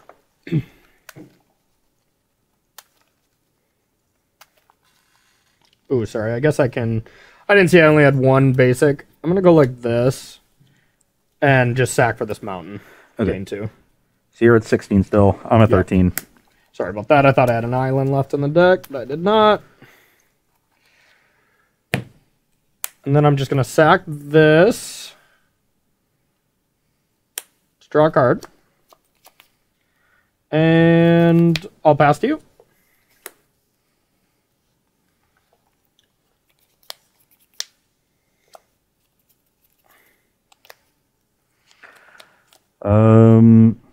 So Corey cannot Metallic Rebuke here. So I'm just going to play Breeding Pool tapped and Violent Outburst on my main phase. But I can Spell Pierce. Cascade Resolve. Should have played around Spell Pierce. I don't have it. Resolve. I got 16. Or I was at 16, right? Yeah, so now you're at 15. I'm at 15. I'm going to get this Steam Vents tapped. 2 Rhinos, 2 Turn Clock. Okay. Hope I'm not dead. Think you are, if you got nothing. Let me check. Alright, I'll untap. I will draw. Oh, now you're definitely dead. Alright, I have a Breach. Sure. So we start with Emery. Exiling 3 lands. Trigger. I'll respond to the Emery. Force of Vigor on Station and Breach. Okay. So Emery's on the stack? Yes. Alright. In response, I will sack itself to mill 3. Yep. Okay. And then I got it again. Just do the bobble over and over and over. Yeah. Oh, you have another Amber. Okay. Yeah. I think I have another one in hand. Okay. But yeah. I just know you just need another box. Well, we'll go through it for people that don't know how this works. Sure. So you exiled this, and I guess I have to make sure I have a land. Maybe I don't even need it, but yeah, I got a Steam Vents here. So you can go to 12. Emery resolves, mill 4. 1, 2, 3, 4. Then I play Underworld Breach. And then I add a blue. Yep. Or wait a minute. No, I don't have the grinding station. Oh yeah. No. I don't have this here. Yes. Oh yeah, I do. Okay. Breach. Add a blue. Play this. Add a blue. Then bring back grinding station. And even if Corey's card in hand wasn't the Amber, he had another one in his graveyard, and you have enough cards in your graveyard to recast this a couple times before you hit the grinding station. That's true. So now that I have 2 mana, grinding station comes back. Remove 3 cards. You get a trigger right away. Sack Mox Amber. Mill myself for 3.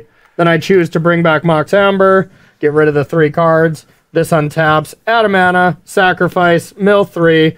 Until I just keep repeating this until eventually I'm decked and I cast the Thassa's Oracle. No cards in library. Win the game. Yep.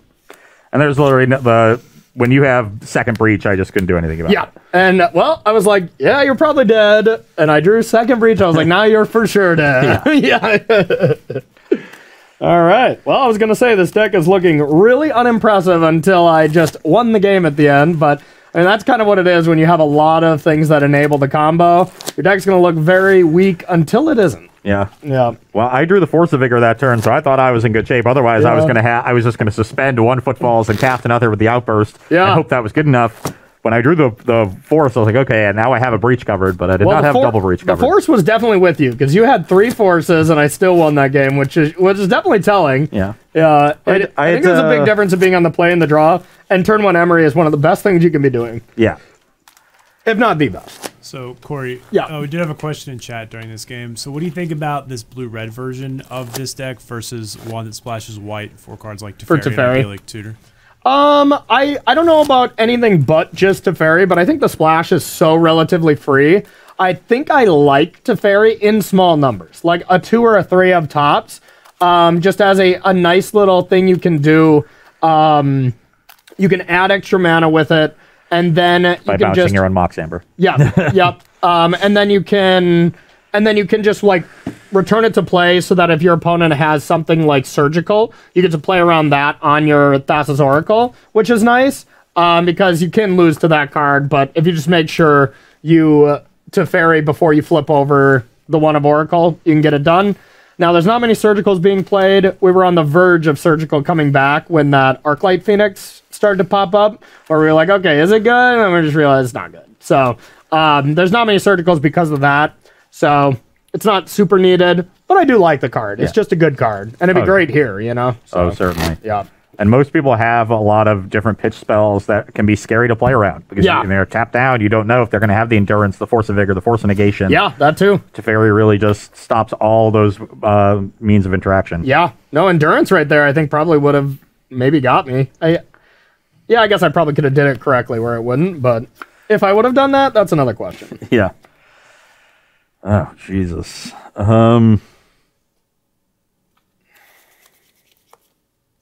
Think I have to mulligan this hand. As I said before the match, the onus is on me to end the game.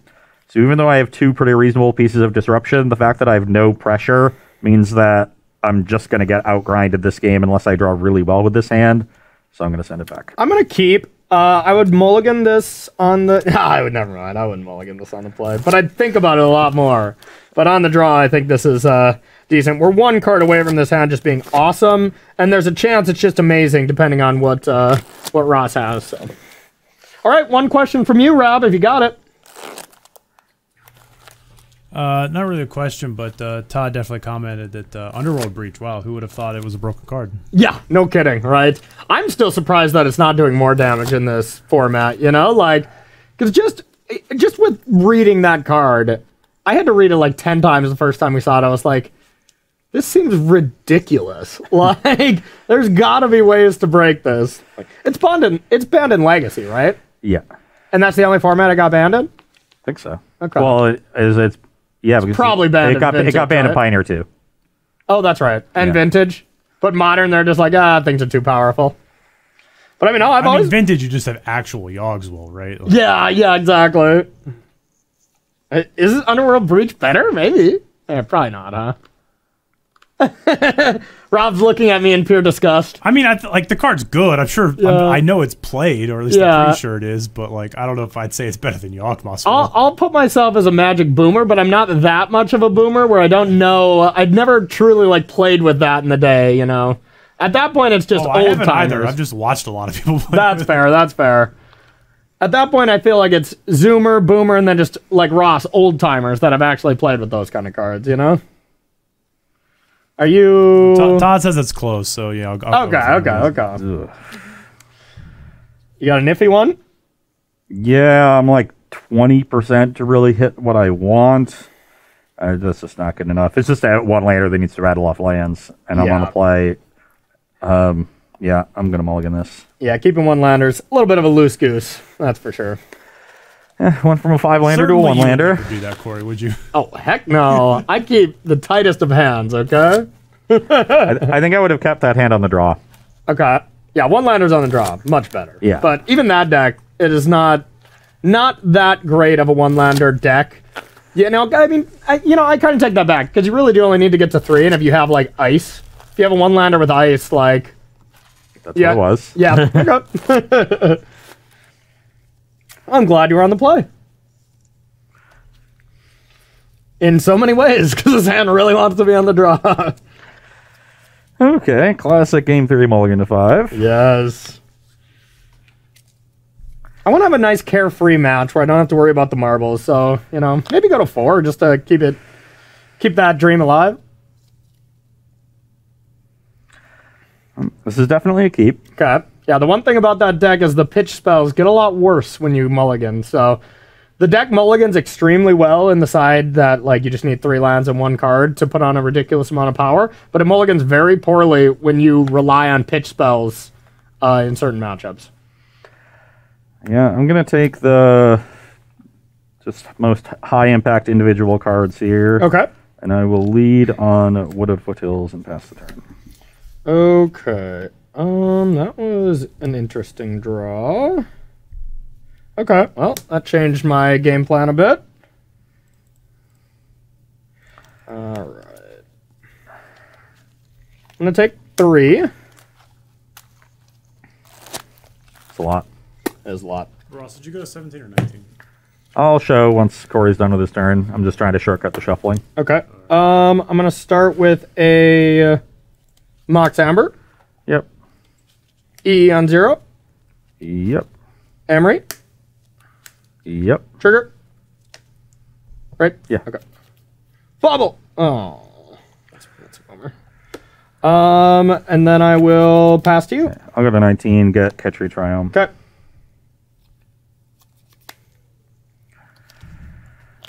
Play an island, fire the Emery.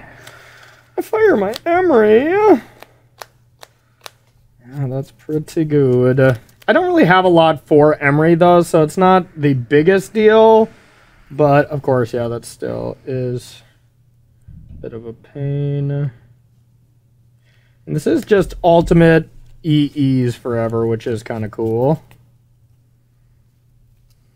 Yeah, I'll spell pierce it. Okay, pass the turn. All right. Bobble. Got it. Take that. Okay, I will bobble you. Sure, I will bring back bobble. Wait, what was it again? Okay, do I want you to have that? I think I'm okay with you having that, so I'm going to play Regavan. And I'll say go, draw a bobble. Steering Forest, pass. Okay. Untap. Oh, draw. I will bobble you. Okay. Bring back bobble. Yep. Attack for 2.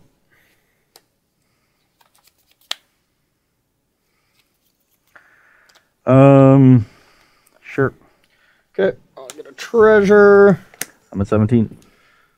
And I will... Oh, what am I thinking? I should have tried to force indication this ball. Very obviously. So you're gonna... Okay, well that changes which card was on top. Yes. Okay. Yeah, yeah. So, yeah, go back. I just... Or I already had this treasure, right? No, because you played Ragavan last turn. Oh, yeah, you're right. Okay, so I haven't had this. Yeah, I just wasn't thinking. Okay. I've already resigned myself to my fate. I'm gonna get a Steam Vents. So you go to... 16. It'll be 14 after your Ragavan attack. Okay, I'm going to dispute that. You mean rebuke? Or rebuke that. Okay. All right. So then I'll attack. I'll get whatever is on top.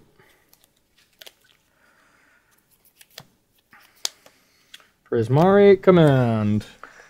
So I'm at 14. You're at 17. Yep. Now I'm going to bobble you again.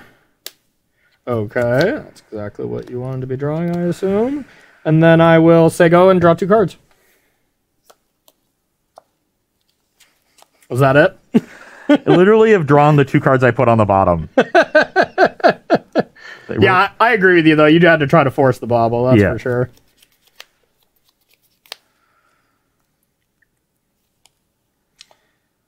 This deck is grindy. Station. I mean, it's a lot easier to grind out an opponent who has 5 cards. Thank you. I'm aware. Weird how that works. What do I do? Believe it or not, I'm still dead. It's a slow burn, to be fair, though. You're at 14 and I'm at 17, right? Yep.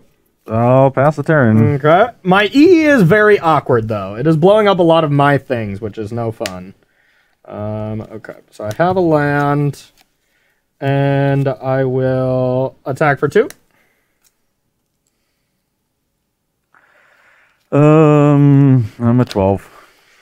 Okay, you're at 12. I have an endurance if I would like to cast. Doesn't seem like the best use of my mana, but all right, I'm gonna bring back Bobble. Yep. And then I'm going to cast Grinding Station? Um,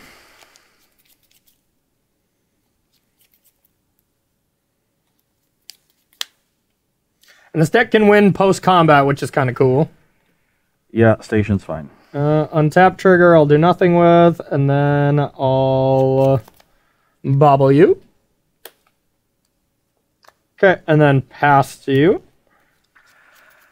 On your end step, fetch to 11. Hope you didn't need rhinos. I mean, not really. Yeah. Let's get a forest. This leaves me with double green and double red, but also triple blue. Okay. Which casts all of my spells. Sure. And I'm going to cast a Cryptic Command on your end step. And I think I'm going to bounce Emery and draw a card. Bounce Emery and draw a magic card, huh? Oh, that's going to work. Don't think countering the Grinding Station was worth it, because when you go for Breach, you can just cast it again. Yeah, agreed. So it just doesn't do a whole lot. Draw a bubble. Yep.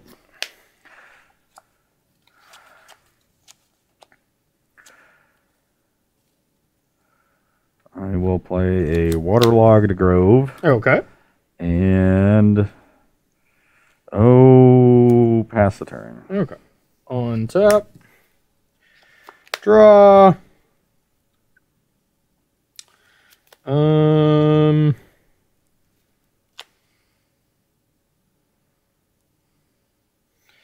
Interesting.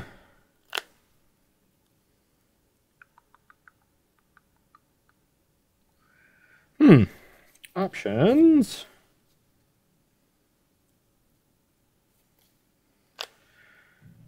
I guess I will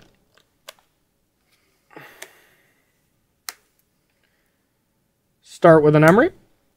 Sure. 1, 2, 3, 4.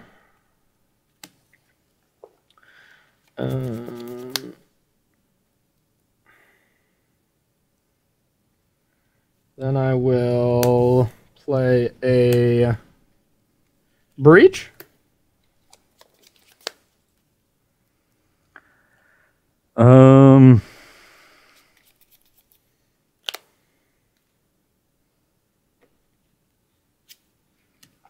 Underworld Breach. A lethal threat is been put on the stack. Yep, that resolves. Okay. I will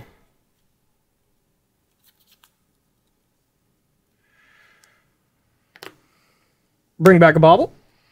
Yep. Ability on the stack, I'll sack Mox, mill myself. Sure, MILF 3. Yep. Ability to untap resolve. Now I'll respond to that with an Endurance. With an endurance. I'm trying to nab the Mox Ambers here. This is my whole goal, and I'll sack this for blue. Tap, tap.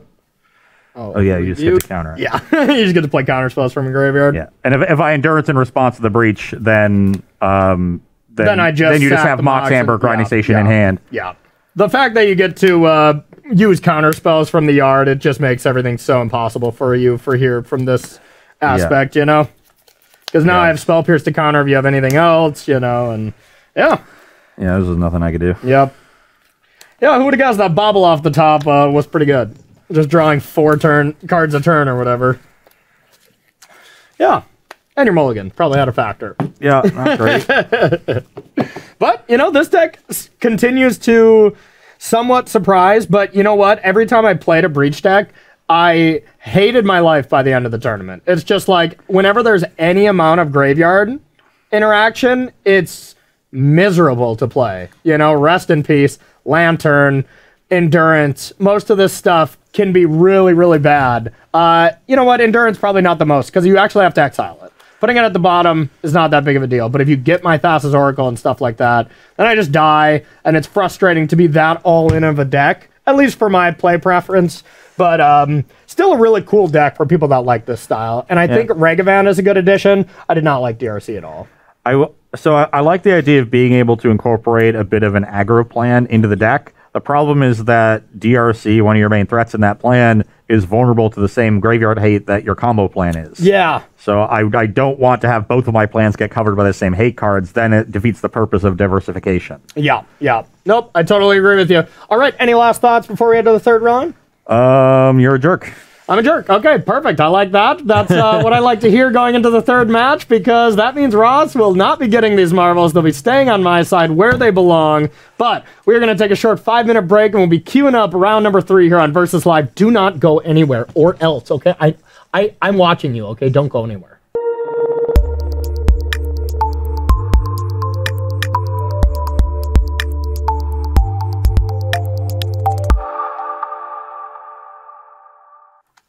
Hello and welcome back to Versus Live. I'm Ross Merriam. And I'm Corey Baumeister. And we've got Rob in the booth. Say what's up, Rob. What's up, Rob? Rob will be taking all of your questions, comments, concerns, and burns in the chat. Make sure to tag at Star City Games so he can see them and send his favorites over to us.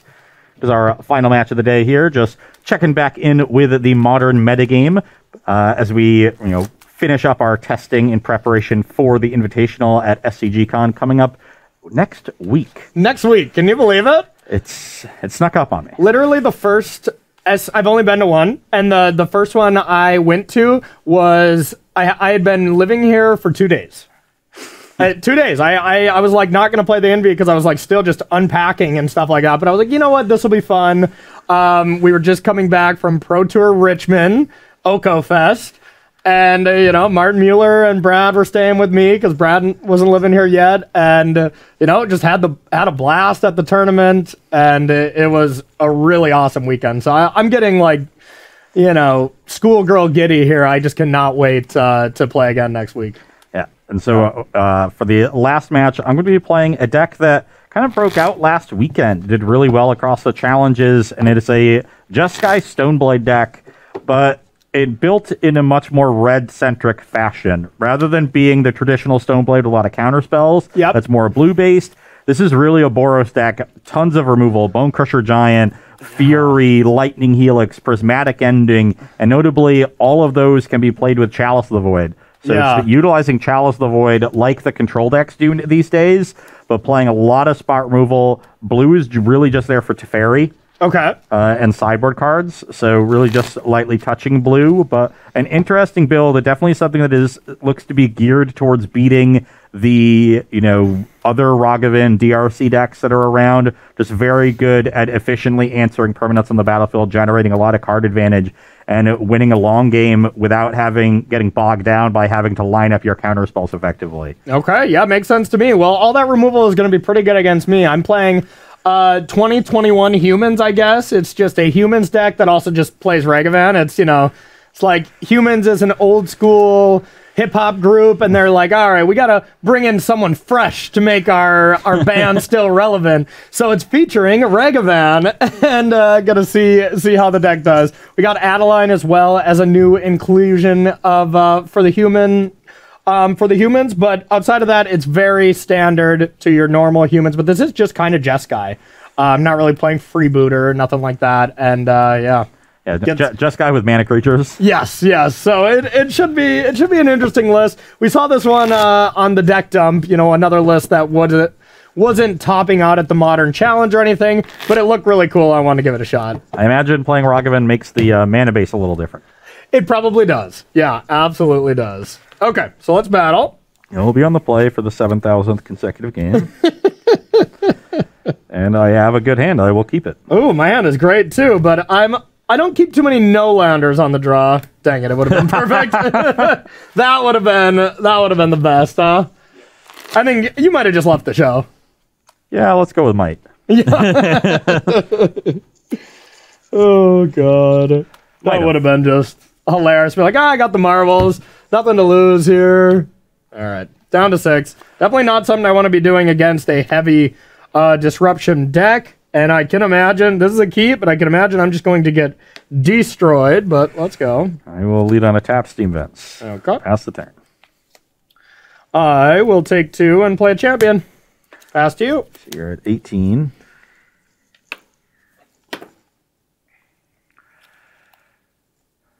I will play a Plains and pass the turn. Okay.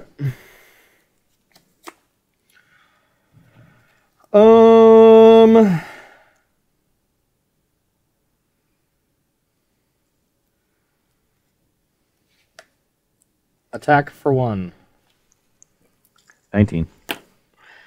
Then I will crack this, probably taking 3. And yeah, we'll just get a Sacred Foundry. And I'll play a Thalia. I will respond. The Lightning Helix on your champion. Got him. That's how you get 1 point of damage in where it would not exist if I did that in the other order. Oh, yeah, we did it. We did it. You're at 22. Yep. Pass to you. Not going to win this game, but I'm taking this small victory here. Yeah, the game ends. You're at 19 still, but you could have been at 20. I'll fetch to 21. Okay. With the Prismatic Vista. Okay. And I will stomp your Thalia. Okay. I'm getting a mountain. Okay. I'll pass the turn. Stomp, stomp, stomp. Yeah, that's about right. That's my line. Yeah. Well, it was your kind of draw, so. I demand royalties. Let's go with. I'm gonna take a point. I'm gonna play champion and then Thalia's lieutenant. So I got 2 counters here, and I'll pass to you. I'm at. So you're at 14. 14. Yep. 14, 21. Yeah, this is all fine. I'm sure you're auto removal in that deck. Yeah, I got none left. Nothing left in the tank over there. I will take 2, go to 19. Sure.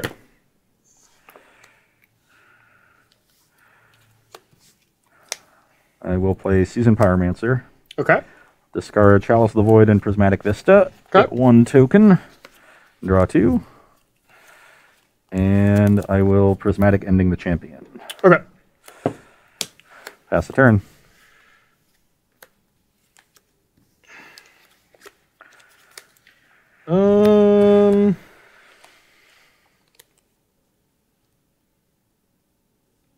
It's pretty cute. I'll take a pain for Adeline. Go to 13. I get a counter on this. Attack. Get another attacking creature. Get a counter. Card seems pretty good with Thalia's Lieutenant. Yep. So I could just go like block the Shaheen, take 3. I go to 16. The Silas Lieutenant's only going to get much, much bigger. So I think I just want to trade off for it now. Makes sense. Yeah. Okay. Yeah, I'm kind of forced into that attack, even though that was available then. If I want to start, creating a battlefield. I'll go to 18 from the token. Okay, pass to you. Now I've got Plains, Stoneforge Mystic. Okay. So I can get Sword of Fire and Ice. That doesn't seem good. Cauldron Complete or Batterskull. I think you should go with the sword. Sword seems good.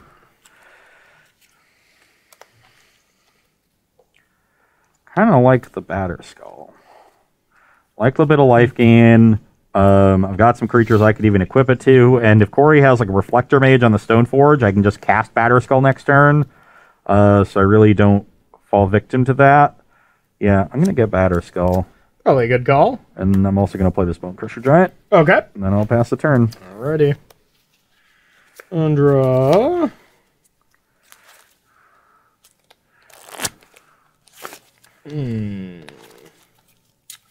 I'm dead. I'm quite dead. Yep. Adeline not being able to attack into Bone Crusher here is pretty brutal. Can't really even just attack with Shaheen. So then you can just block each of them.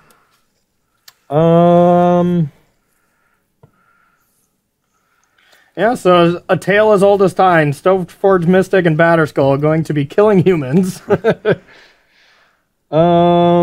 Just debating what I want to do here. Yeah, I think I'll just play Thalia, and then let's play it in the other order. How about that? Taking 1 to 12. Down to 12, and then I'll pass to you.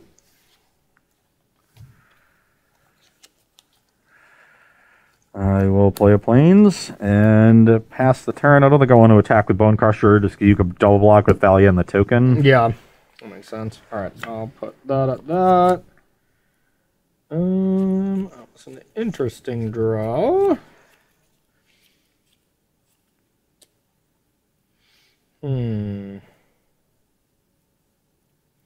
That draw would have been awesome last turn. Can we go back? Can we go back to last turn and give me that card and we'll just try it on?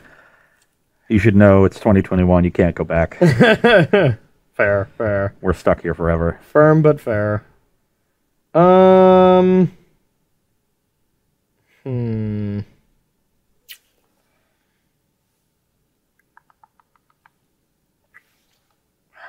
So bad. So very bad. I guess I will go with a pass of the turn. Instead, I'll activate Stoneforge. Yep. Put in Batterskull. Good call. And get a Germ token. You got it. Go to my turn. Yep.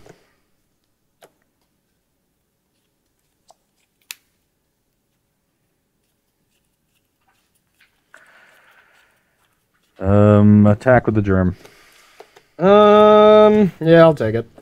Brings you to 8 to 22? Yeah, to 22. I'm going to play Vista, crack it to 21. Okay.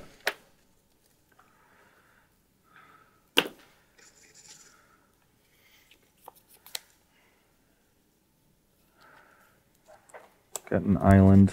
Okay. Play Blood Moon. Oh. Okay. I will respond by sacrificing this land. Okie dokie. And I'll pass the turn. Okay. 2. I have mountains now. You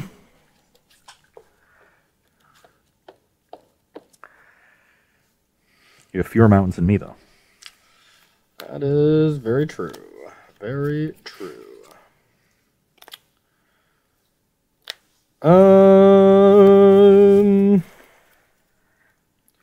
Really tough. Really tough. So close to being able to do something, but as it stands, not doing very much. I am empty-handed. You are empty-handed, yeah. So we got a chance. I didn't say that. All right. I will pass to you.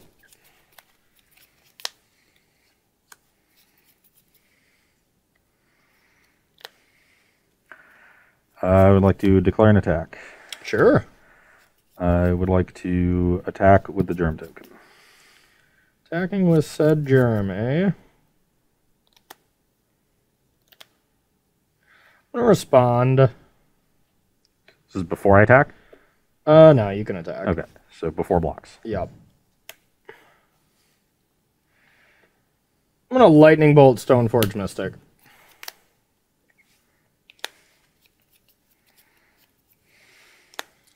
Then I'm going to activate. Sure. And then Batterskull. Sure. And I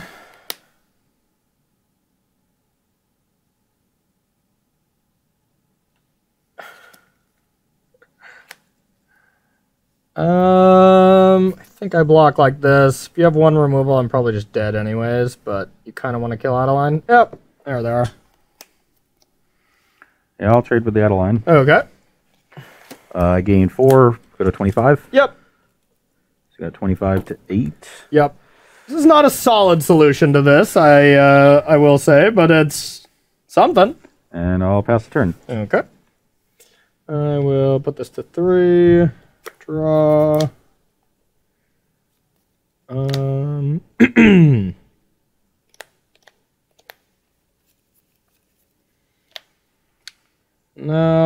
let's go with activate. Sure. Mantis Rider. Getcha.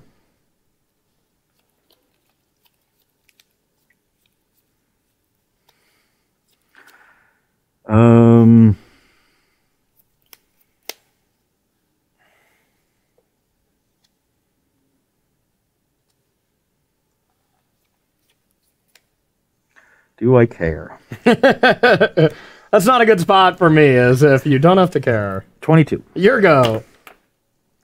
The answer was no. I believe it. I believe it. On your end step, I'll activate the Pyromancer. Okay. Get a couple tokens. Go to my turn. You got it.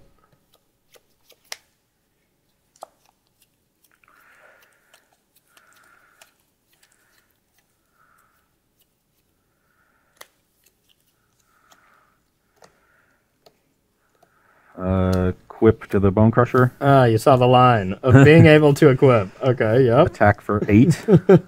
I'll block. I'll go to 30. Yep. Pass the turn. All right, all right. Play this mountain. It's a good looking mountain. Yeah, it's pretty good. I will Reflector Mage this. And I will attack with the team. I'll take 7, go to 23. Okay, and pass to you.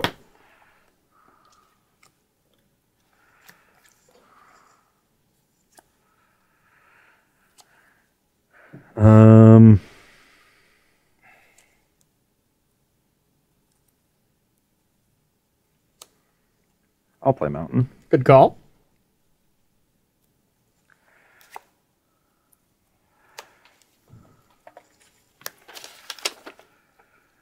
Equip Batter Skull to a elemental token. Yeah. Oh yeah. Yep, Dolly's tapped. Yeah, I don't think I can beat this. Attack with the elemental token. Yeah. I'll double block. Okay, I'll Helix Mantis Rider. All right, I'm dead. I don't think there was a way I was doing. I was doing a lot of things that maybe would stop me from dying on the spot, but yeah. Nothing that was getting you back into the game. No. Batter Skull is a heck of a card. When you remember, you can also equip. I was just hoping you're like, well, I completely forgot how this card works. I'm going to return it to my hand, and then I'm just screwed and can't cast guess I was pitched into the season Pyromancer, I guess. I was hoping, but that didn't work. So we're going to take a short break, and we'll be right back with sideboarding here between our last two decks here on Versus Live. Don't go anywhere. All right, everybody, welcome back to sideboarding here on Versus Live in our final match between Jeskai Humans and that concoction you have over there. Jeskai Snowblade. Yeah, we'll say it's Jeskai, but it really is a weird version of Jeskai, I must say. That won a challenge too, didn't it? Yeah, it won, and then top board another one. Yeah, which is wild to me. It looked, on paper, it just looks bad to me. But I can see the matchups that it takes advantage of, and if you play against those, it's insane. But I just think, like, okay, what if you play against one of these Jeskai control decks, or even the new Omnath Ephemerate decks, I feel like would be a rough matchup for them. But who knows? I haven't played it. We'll see. So from my end, taking out Aether Vial, 1 Lieutenant, 1 Image. I have so many non-creatures is the reason why I'm cutting 1 Aether Vial, even though that seems kind of wrong. And then just trimming one of each of these. I'm leaving in 1 Image as a Imperial Recruiter target. And then I'd cut more of these if I had better cards I want to bring in. But just bringing in a couple of Bolts and 1 Kira. And on my side, I am bringing out my Chalices. They're just very bad in the matchup. Engineer Explosives is great. Sunset Revelry is fine. And then Dennick is the next best thing. Yeah, Dennick is there. Yeah, it's pretty clear that the deck is not, it's under sideboarded for creature decks because it's main decking so much for creatures. Yeah. So, it's generally fine to have a weak card in your deck because your main deck is so heavily slanted. Yeah. This is it's a tricky one. I want to not mulligan and draw a lot of Imperial Recruiters, to be honest. That card actually seems pretty good. Yeah. Just chain them together, and because it doesn't seem like you have a lot of Wrath effects. Your Furies are kind of Wrath effects, where you just get to spread out the damage. But, yeah, hopefully I can just get you below 30 life this time. All right, I will start. I ended at 23. Okay, I did it. I did it. Leaving on the play definitely makes a difference. I'm gonna try it, but this hand needs a little bit of help. But one good draw, and I'm on my way. feel like you say that about every hand you've ever drawn. Yeah. I should just start with 8 cards. Then they'd usually just be there right away. Yeah, I think I'm going to mulligan 5 lands, 2 Furies. As good as Fury is in the matchup. Yeah, Fury is so good in the matchup. Ugh. Yeah, that's a gross one. That's probably one reason why I should maybe leave in Thalia's Lieutenant, just to try to get my creatures out of range, you know? Maybe. Yeah. Yeah. Otherwise, Fury just picks me apart. It's also another reason to get all of your images out. Yeah, that's true. Although, imaging your Fury. That's value. That is value. All right, Rob, you got a question at all while we get ready for this next game? Do you think in general Vial is like kind of down in the metagame given things like Prismatic Ending running around? Yeah, Prismatic Ending, and honestly, it's more of a product of just what is around the metagame outside of Prismatic Ending. It's Fury. Fury is shut down humans, you know, and Aether Vial decks in general. You think about the Taxes decks and just a free spread out damage things to like kill a couple Flicker Wisps and stuff. Not good for those style of decks. Yeah, there's so much good, cheap removal around. That's the bigger issue. That stops the rest of the things that Vial plays next to. Yep. The fact that people can also kill Vial is, you know, a sort of cherry on top of your bad news Sunday. Of your bad news bears. Yeah. Okay, I got a champion. I'll pass to you.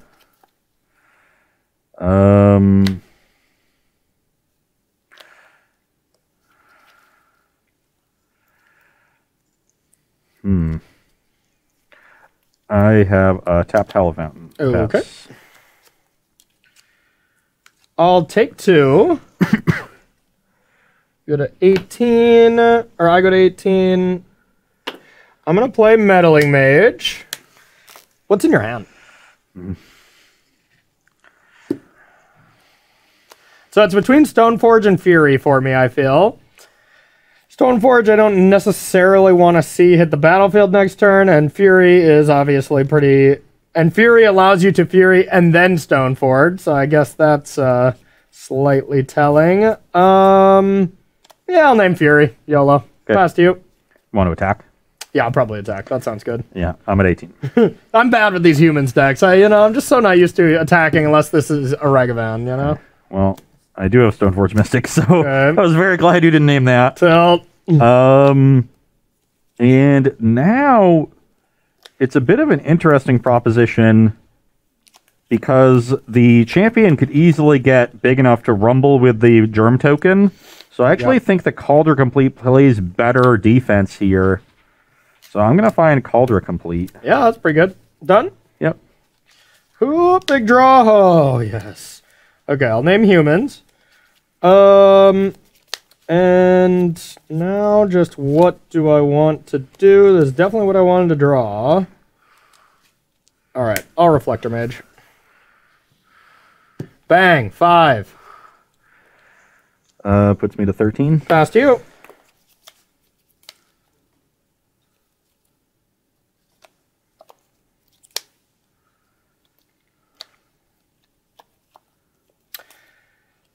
Believe it or not, I needed that land. I believe you. I always need a land. Yeah, I'm going to play Plains. I'm going to play Teferi and bounce the Champion of the Parish. Okay. Draw a card. Sure. And pass the turn. Okay. Tap, draw. All right. I'm going to play a champion. Yep. Play Adeline. Counter. Attack these 2 at you. Token at Teferi. Get a counter. Take 4. I'm at 9. Pass to you.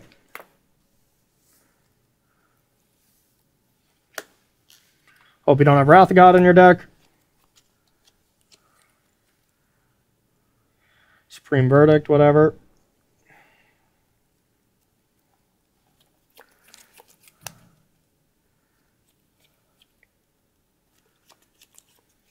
Oh, my draw lined up pretty well this time. Especially if you have multiple Furies in your hand.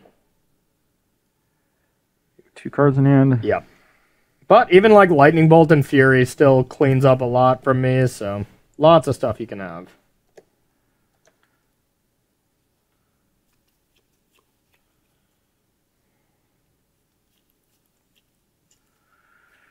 It's tough. It's definitely tough. Yep. I think I've got to go for these two.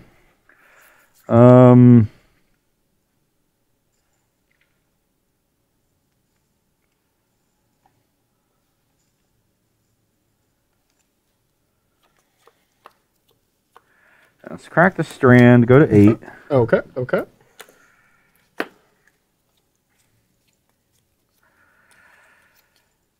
And I don't think I can afford to take any more than that. Okay. And verdict. That would be a 6 roll. I just leave. I just start doing the outro right now. I've seen worse slow rolls from you. I've got a Sunset Revelry. Okay. That'll get me a couple of Shaheens and 4 more life. No card for you though. No card now. Put me back up to 12. Yep. And then I will replay this Stoneforge Mystic. Okay. This time getting Batter Skull. Okay. And then I'll pass the turn. Alrighty. That was kind of what I wanted.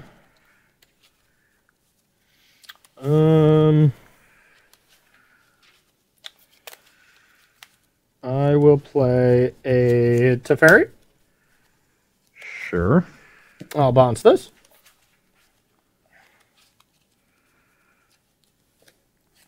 Draw. Then I will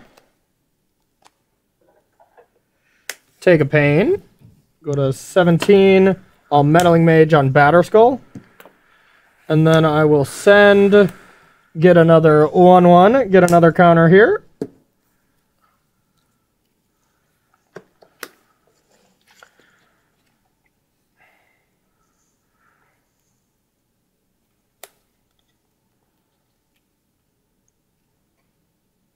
Yeah, jump the big ones. Take 6. Go to 6. Pass to you.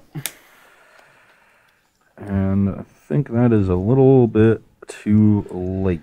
Yeah, my draw was perfect. Just drew the land right when I really needed to make sure I could cast multiple spells each turn. Like, this is the draw you need to beat that kind of hateful deck against creatures, I feel. Just a nice, smooth A+ draw. Yeah, I think I probably needed to take 2 last turn, and I would have ended up at 4, but I could play a Seasoned Pyromancer then. Yeah. And I'd be able to go like Pyromancer, discard Pyromancer, Stoneforge, draw 2, and but then I would adjust through this, and that's 3 blockers there wouldn't be enough at 4. Yeah. Yeah, I just didn't draw cheap removal early. I had to keep a 6 with no removal in it, which is not ideal. Not ideal indeed, yep. All right. Forcing a game 3. Not bad, not bad. Yeah, did you ever have Fury, or? No. Oh, god dang it. Because it was like, yeah, in a perfect world, naming Fury is correct if you have both. But if you just have Mystic, I mean, that's the card I want to hit, you know, so that's kind of brutal. It was my only 2 drop. If you named Stoneforge, I was screwed. Yeah. Oh, fair. And then I had the plan for the Reflector Mage, bounce it back, and then Stoneforge again, but wanted to lock down Batterskull there instead, because that seemed like a way you could actually get back. All right. Rob, you got a question while we shuffle up for our third and maybe final game? I don't at the moment. Okay, cool. Empty queue, empty queue. All right. I'd like to go first again, if you don't mind. That was nice. I do mind. All right, let's battle.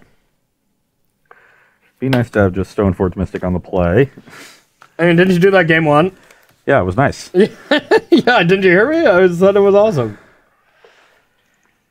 Or I could have an unkeepable 1-lander. Well, this is another sketchy keep, but I'm in. I'm in. Oh, I forgot. I did have one from much earlier that somebody had asked about humans, and I said we'd wait. Okay, what is it? So how do you feel about Sanctum Prelate in humans? And I know the list right now you only has 1 copy in the sideboard. Do you think that the deck should be playing more and possibly playing it in the main deck? I don't know.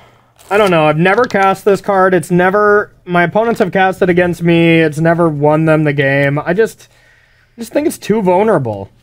But I don't know. What do you think of this card? You're more of that type of style of deck player than than I am. I usually don't play those kind of cards. I like it in general. I think in this metagame, it's a little awkward because of things like Prismatic Ending and Fire Ice and Fury and Solitude. Yeah. It doesn't really lock down decks the way it could. Yeah. I remember when it first got previewed, remember the Modern before MH2 had a lot of prowess. Yeah. And if you named one against them, they were basically dead. Yeah, and all the Bring to Light decks and stuff were all like Path Lightning Bolts as their removal. Yeah, and then Modern Horizon 2 just changed everything. Yeah, just the landscape of the removal in the format between the Incarnations, Prismatic Ending, and Fire Ice all being heavily played means that naming one, which is what you would want to name, is not as effective. But I like it as a sideboard card. It's particularly nice there against control decks where you can name 4 right before they're going to verdict you. Yes, yep.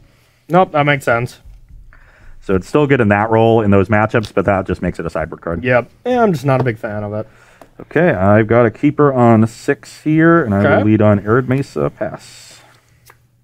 Not the draw I wanted here. I'm going to just take 1, get a Plains, and play Champion. So you're at 19. I'll go to 19 on your end step. Okay. I haven't seen it yet, but I'm assuming there's a Rogran Trion. There we go. Okay. All right.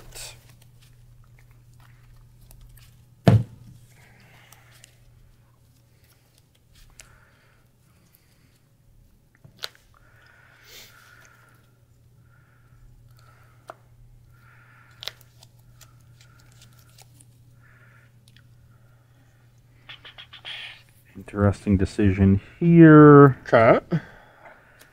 I am going to Prismatic Ending the Champion. Champion's dead. Pass the turn.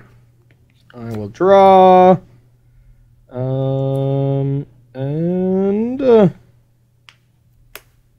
Your go. The all-powerful. Didn't crack my fetch here because I needed a 3rd land. Didn't hit the 3rd land, but I hit a good card. Okay. I'll fetch to 18 for a basic Plains and play Stoneforge Mystic. Yeah, that's what I did not want to see. And we'll find Cauldron complete. Okay. And I'll pass the turn. All right. I'll draw this land. I'm going to crack Arid Mesa.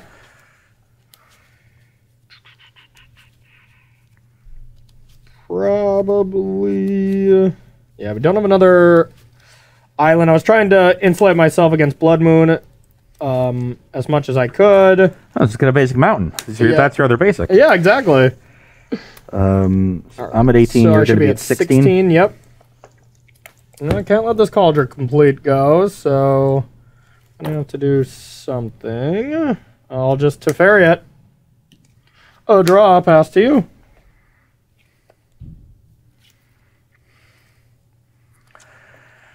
I'll play Stoneforge Mystic. Yep. I'll find a Sword of Fire and Ice. Okay.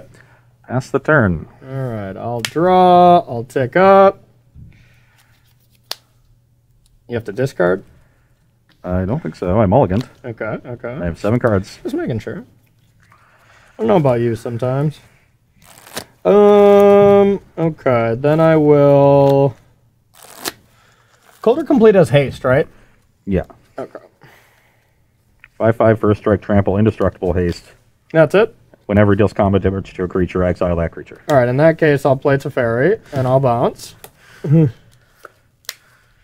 then I'll take 1 and play Champion. Past you.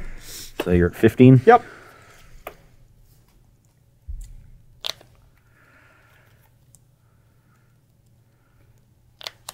Drill land. Okay. Right on time. I will play Stoneforge Mystic. Okay.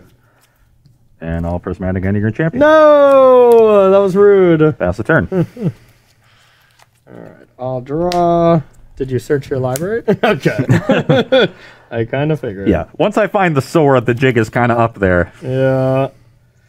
Well, I think I have to try to do something to that. And I do not have anything to do right now, so... Sacrifice. Crap. I'll take 2. Brings you to 13. Yeah, and I'll play Champion into Lieutenant and pass to you.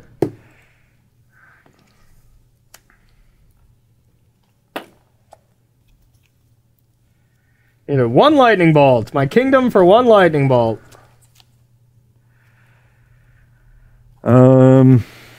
Prismatic Ending your champion. Stop it! And then I'll put in Cauldron Complete and attack the Teferi with the Germ. Okay.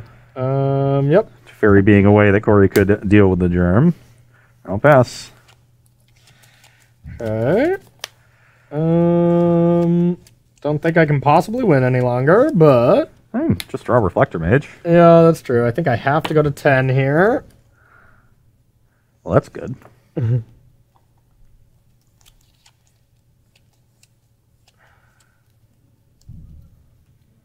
Yeah, I don't have another basic.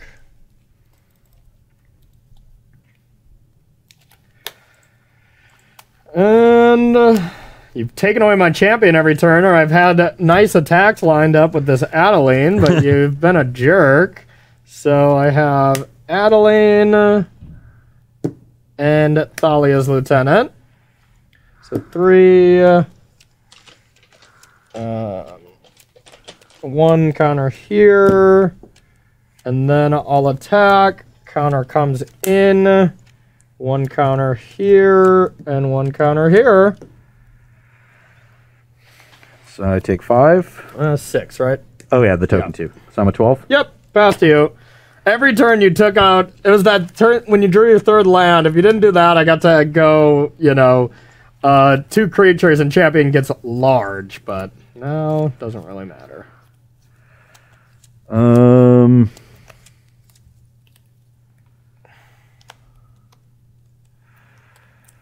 11, 5, 6. Yeah. So the play I did want to make is no longer particularly good. Okay. I think this might be a turn where I just got to play a little bit of defense. You got some good defense, though. I'll give you that. So I'm going to stomp the 2/2 Thalia's Lieutenant. Okay. Before that gets any more out of hand. Okay. And then I also have a land. I'm going to fetch main phase. Don't know what you could do. Yeah. Lightning Bolt, I guess. Yeah, that's fair. Let's get a plane, so I'm at 11. Okay. And I will pass the turn. Untap, big draw step. Don't know what I need, but it probably was an Aether Vial. What am I, Ross Merriam, drawing late game Aether Vials? Okay, I'll play a Aether Vial. Then I'll play a Meddling Mage. Sure. I'll name you putting into Batter Skull off Stoneforge Mystic, okay? I will name Fury. Okay. And do not think I can attack. So this has first strike, and whenever it deals damage, it kills it, right? Yep. Just the most annoying combination ever. All right, go. End step, activate. You're 10. Yeah, I'm dead. I almost want to put in the sword.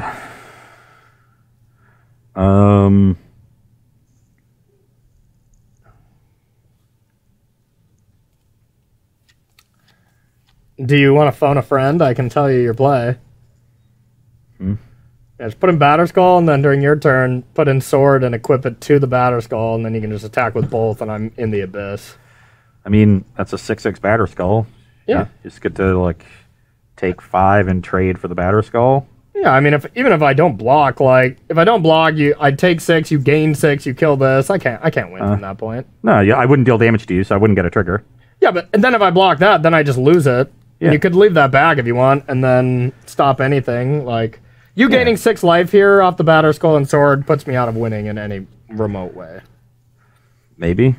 I just want to make sure I don't lose to a series of Reflector Mages and Teferis, things like that, right? Yeah, I mean, give it a shot.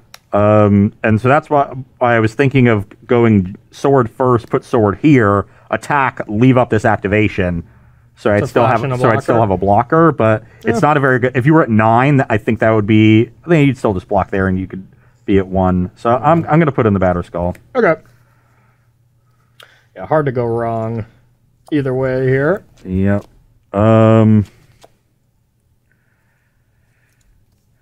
And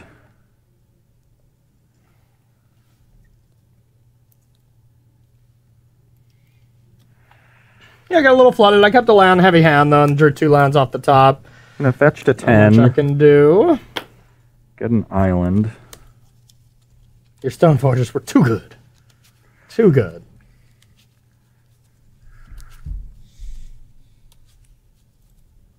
Yeah, like now you can just play Sword and Equip and leave back Stoneforge as an additional blocker. What did you name with the Meddling Mage again? Fury. I think I'm just gonna... I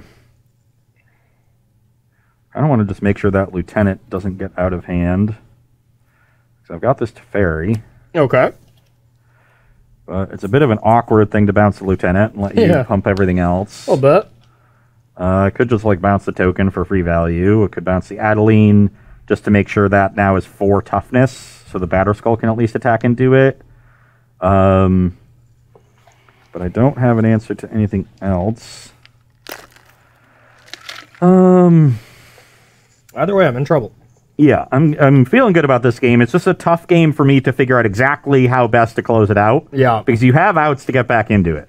Like, if you run a Runner Fairy into Reflector Mage, I think you'd be winning the game. But remember, now that we're going back into the real world of playing Magic, you're on a time frame. So, well, how many clocks or slow plays is Ross going to get called on next weekend? How many before you get done at the tournament? I don't know. I'm gonna bounce the Lieutenant. Well, we had to ban Ross Merriam. Had to DQ him for the tournament. 15 players out of 15 asked him to hurry up. Then I'm gonna play a Denick. Okay. And then I'll pass the turn. All right. I will put a counter here. I will draw. I will play Thalia's Lieutenant. Yep. Counter.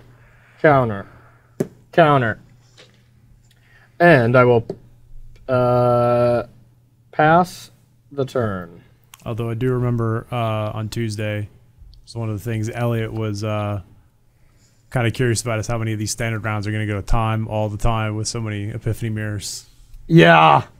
To be fair, though, I mean, that mirror match does kind of end pretty quickly, you know? Like, it's not a Teferi control mirror match where it's just Drago, I win by ultimating that. Like, the combo kills you, you know? Yeah. But yeah, I agree. It's going to be interesting. Plus Teferi. Sure. Play Sword. Okay. Equip the Germ with Calder's Complete on it. Okay. And attack for 7. 7, eh?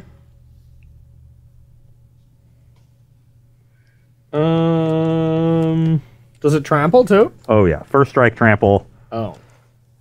But not Death Touch. Well, when it deals combat damage to a creature, that creature gets exiled. So it has a different form of Death Touch. It's such a weird form of Death Touch, too. That's how Death Touch used to be a trigger. That's how Death Touch used to work. Yeah. I'll take it. So you take 7, go to 3. Yep. I will have the trigger deal 2 to your Thalia's Lieutenant, and I will draw a card. Sure. And then I'll play an Inspiring Vantage tapped and pass the turn. Right, man. Makes its appearance. It's like, whoa, I'm here. Why are you losing so bad, Car? Okay, I'm dead. GG. GG. Well, what do you think? We got a little bit of time. You want to just chat, or you want to play one quick pity game, or? Do you have any questions, Rob? I will take questions if we have them. I don't at the moment. Chat, give us some questions so we don't have to try to rush through a game and go 20 minutes over like we always do when we try to do this. I feel like we won't in this matchup. Okay, so there was actually one earlier from why not just play 5-color humans while you moving to like, you know, a pairing, I guess. Yeah, so the biggest cop-out of the answer ever is we wanted to really bring some decks that people essentially maybe forgot of, to give you a little reminder for what decks you can play against at the NV, because, well, you know what? This is another deck. People are going to have humans. They probably are not going to want to buy a new $1,000 deck. You know, not everyone's got a spare $1,000 laying around to just drop on a modern deck. So we're kind of giving you a blast of this show of what could be. And I just saw this deck and it looks cool. It's a humans deck that is relevant essentially because it just 5-0'd a league. Yeah. But overall wasn't too impressed. But for Tuesday's show, more than likely we're going to be just seeing the modern decks that we expect to see and that we're considering ourselves. I don't think any of these decks we had really on our radar as the ones we really want. So we're kind of saving that for Tuesday. Burn would be the one for me that I would be somewhat considering because I just think that's a good deck. But I mean, Rhino's still solid, right? I think Rhinos is going to be one of the most popular decks. And Rhinos too, It's just, I don't think it's a deck that we personally are considering, but we wouldn't fault anyone for playing it. Exactly, You know, to get back to the question though, you know, the reason to pick a lane and be Jeskai humans instead of 5C humans is you get a mana base that can cast on creature spells that aren't Aether Vial. So they're playing Lightning Bolt, they're playing Teferi. You know, you could put Flusterstorms in your sideboard for certain matchups. So it gives you a lot more flexibility, especially in your sideboard, as opposed to the 5-color list. The 5-color list, of course, gets access to, you know, Noble Hierarch, which is a really, really good 1-drop in the deck. But Ragavan is supposed to sort of take the role of that, where it can also accelerate you while applying pressure and do all the things that we know Ragavan does. So going 1 to 3 in humans is what you really want to be doing, and Ragavan still does that. So the idea there is that Ragavan is taking the place of the acceleration that you lose from getting rid of Noble Hierarch. But and then you also gain the other non-creature spells that you're casting. Now the mana base becomes quite painful, I think, and that's a big problem. When you get rid of Ancient Ziggurat and Unclaimed Territory, because you're still playing Cavern, because Cavern's busted. Do you think this deck has a hope to be something in this metagame, or one is it like Fury is too hateful and prevalent right now, or what do you think about the humans right now? I wouldn't want to play it into a field of Furies. Granted, I didn't cast a Fury in any of those games. I drew one right at the end of Game 3. When you had Meddling Mage on it. Didn't need it. I did have Meddling Mage on it quite often, though, to be fair. That would worry me, trying to play this deck into a field of just lots and lots of cheap removal. I also think the Ragavans in the humans deck play out a lot worse than Ragavans in disruptive decks. You don't have the ability to kill their 1-drop and attack. And that's a big problem. Lightning Bolt. I guess you do. Okay. So you do have Bolt. That definitely helps. But it's not a lot. It's not a lot. And you also... you just don't have the ability to shrug off it dying to removal the way the mid-range decks do. Like, obviously you don't want your Ragavan to die, but in the Jund Saga decks, in Death Shadow, in Is It Murktide, you're perfectly fine with it. You know, your deck is built to be able to trade resources, generate a bunch of card advantage, and take over a longer game. Humans is not built to do that. If you're trading resources early, that's bad. You need to be getting underneath them, making sure their mana is a little bit awkward with your tax effects, with your meddling mages, with your freebooters, all the things that humans has historically played to keep your opponent off balance. So just jamming your Ragavan out there on turn 1 and crossing your fingers, hoping it survives, is not a great plan to me. Because everyone and their mother is prepared to deal with a Ragavan. Even my mom. We talked about it on the phone last night. She was telling me she plays Prismatic Ending quite often, right? So your mom has been prepared. She doesn't like losing to Ragavans. My mom's still rocking Gutshot. She's still living in the past, but she's still prepared for Ragavan as well. You know me, I appreciate a good Gutshot. The only thing I do like from this aspect with is Vial and Ragavan, where you can just okay, they do not have blockers flash in Ragavan. Okay, they do have blockers flash in Champion. That's kind of cute. But I think that is all of this stuff that we're talking to leads to just being cuter than it was, or than it really just plays out. So I'm on the side where I wouldn't be playing this kind of stuff either. But we always want to check in on humans every 4 months and see, okay, still unplayable. Let's go on. No. I want to be playing decks that dodge Fury, that are still proactive, but honestly, I think it's a good time to be playing spell-based decks. There's not a ton of force negations around. It's in the Crashcade deck in the main, but outside of that, you don't see a lot of them. It's going to be an interesting time because the metagame Modern's always just kind of shifting, it's always kind of okay, these 4-color decks pop up a lot, then Tron puts them down, then these hyper-aggressive decks kill Tron, and then it gets back to these elemental style things, and there's always different iterations as we go, but we're kind of at that point where these fair decks are doing really good. These fair Yori and Ephemerate decks are just starting to do good. And when that happens, every Tron player's hair on the back of their neck stands up and be like, what? People are casting Arisen Reeves and people are, playing Teferis, stuff like this. and the big mana tends to come back. So we're kind of primed for that to happen as far as next week, but then again, it's the Wild West when it comes to metagaming for these tournaments, because it's everybody kind of had to order their decks, you know, like last week, you know, to be able to get them in time to be sent here, or, you know, you just hit up SCG and you're trying to pick up all your cards in advance. But even how often do people do that? Because they don't know exactly what they're going to play, and then if they order all these cards and then they don't end up playing the deck, it feels bad. So I feel like a lot of people are going to be logging in their deck last week.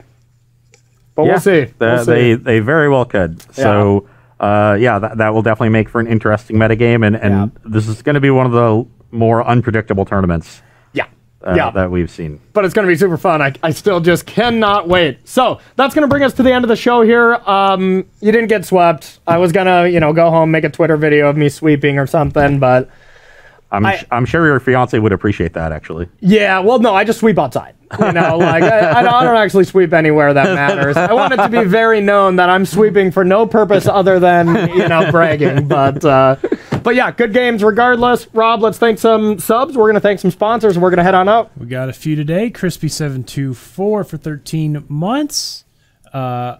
Wait, hold on. Crispy724 for 13 months. Yes, that's the sum of 7, 2, and 4. Wow. Illuminati confirmed? No, you're just a nerd. Pretty light. But that's been confirmed. For 2 months. And who you calling crazy to subscribe. So they get all of them and all of our other subs. That seems like that was just made up by Rob right now. I think how funny would that be if Rob every day actually makes up 5 subs and truly never thanks the people that Papa John's napkins, all of my imagination. He just had Papa John's like most breakfasts before he comes in for the show. Like, oh, that'd be great. I've met Papa John's napkins, so I know they exist in real life. I've used Papa John's napkins before. They're greasy. All right, take us home there, bud. Well, thank you for that support. If it's real, we don't know at this point. If you'd like to support Star City Games in another way, you can join SCG in a real Premium. way. This is real. SCG Premium is real. $7.99 a month will get you access to exclusive content from our fantastic staff of content creators, as well as 5% off of sealed product, 10% off of singles, and 15% off of supplies. So head on over to starcitygames.com/join-premium and sign up today. And you won't believe it, because there's so many tournaments going on right now that focus on standard and modern, but we got a new set coming already, and next week we are going to get new cards for Crimson Vow, Innistrad Crimson Vow, the second part. I don't know, I guess the sister set of Midnight Hunt. Innistrad 2 Electric Boogaloo. Yes, that came out, a month early, realistically. Like, it's just 2 months. It's usually 3 months before sets come out, but these two were kind of paired together, so they came out a little bit faster. So Crimson Vow will be available for pre-orders right now already, and we'll be starting to see cards. I believe the Twitch show is next Thursday. Yeah, I think there's a Twitch show that's showing off a bunch of cards already. So you best believe, not next week, but the week after, we're going to be showing some new cards in Standard already. See if anything can compete with Alrund's Epiphany and Azeka's Chariot decks. Should be a nice change. I want Florian to be good. I've been trying to make Florian decks work, and I have a feeling Crimson Vow is going to help out the vampires. I just want a party deck. So if I could get that, I would be happy. Yeah. You were hoping for party at the end of the I've been hoping for party every single set since it was made a mechanic. I mean, the Azorius Tempo deck was as close as I think you're getting, that Noriyuki Mori made. It plays a lot of party stuff. You get the defense card. That's kind of it. Maybe. Anyways, if you want to pre-order these cards and just make sure they are going to be showing up at your doorstep whenever the product comes out, you can go to starcitygames.com/previews to be the first one to get some new Magic cards. And if you want to pick up a little extra cash so you're well stocked to jump on those pre-orders for Innistrad Crimson Vow, Star City Games is always buying cards, and the process has never been easier because there's so many ways to do it. You can use the buy list feature on the website. You can mail your cards in and let SCG do the work for you. You can make an appointment and come into the store to do your business in person. And if your collection is big enough, you can make an appointment and have Star City Games come to you. So pick whichever works best for your situation, and keep in mind that when trading cards in for store credit, you will get a 30% bonus. Absolutely. And if you want to get some cosmetic upgrades here on your basic lands, like, I don't know. I know you like, what? Like the Mirage, Portal, Little Urza Saga, some Invasion lands. I got There some you Odyssey go. lands. Just old school, regular lands you would have opened in a pack when you were 12. Yes, okay. That sounds like the most Ross Merriam answer I've ever heard in my entire life. They're dirt cheap. They look great. Yeah, and yeah, that's fair. That's fair. I'm a little bit more of the new age. I like the full art unhinged lands. Those are pretty old, but even the new age full art lands that just came out, they're like really. The island looks incredible. It's just so bright blue. You know, it reminds me of the ocean. It's comforting, really. So if you want to I get, would hope an island reminds you of the ocean. that's fair. That's fair. But if you want to get your lakes hands, exist. if you want to get your hands on some sweet basic lands, whatever your flavor is you like, maybe you just like, you know, the ones you get out of packs these days, although I hate them. The ones out of the newest packs, they're all like really dark. I don't know which lands they are unless I literally read it. They all look the same shade. Yeah, I'm not a fan. Not a fan of those, but I like every other, you know, kind of full art land. So if you want to pick up some basic lands, 15% off. This sale does end Sunday at 11:59 a.m. So get that order. .com/sale. That's what I said. You can't prove it. Roll the tape. Earlier recording. Ah, dang it. You can prove it. Our final order of business is thanking our sponsor, Coalesce Apparel. If you like the shirts that we wear, you can find their entire collection of t-shirts, hoodies, and stickers at coalesceapparel.shop. And be sure to use the gift code SCG when checking out to get 10% off of your purchase there. I like that shirt. That's a nice one. Those vibrant colors, pretty sweet. I'm just still rocking the old worn down Yorian shirt. I've worn this, old as in it, they made it like, you know, 2 years ago or whatever. Yeah. And I have just still been rocking this. I think there's like holes starting to pop up. I've worn it so much, you know, like it's my favorite shirt. I love it. I love it. I wear it outside of Versus Live. Why not? He's not lying. He does. Quite frequently. All right, everyone. Thank you so much for watching. I took down the marbles this time. We'll be back Tuesday. You don't have to remind me. I reminded them. Yeah, sorry. They know sorry. too. They know as well. Yeah, because they're staying over there. Let's get that dust ring going around it. That's when you know it's been a good run. So Tuesday will be our last Versus Live show before the Invitational.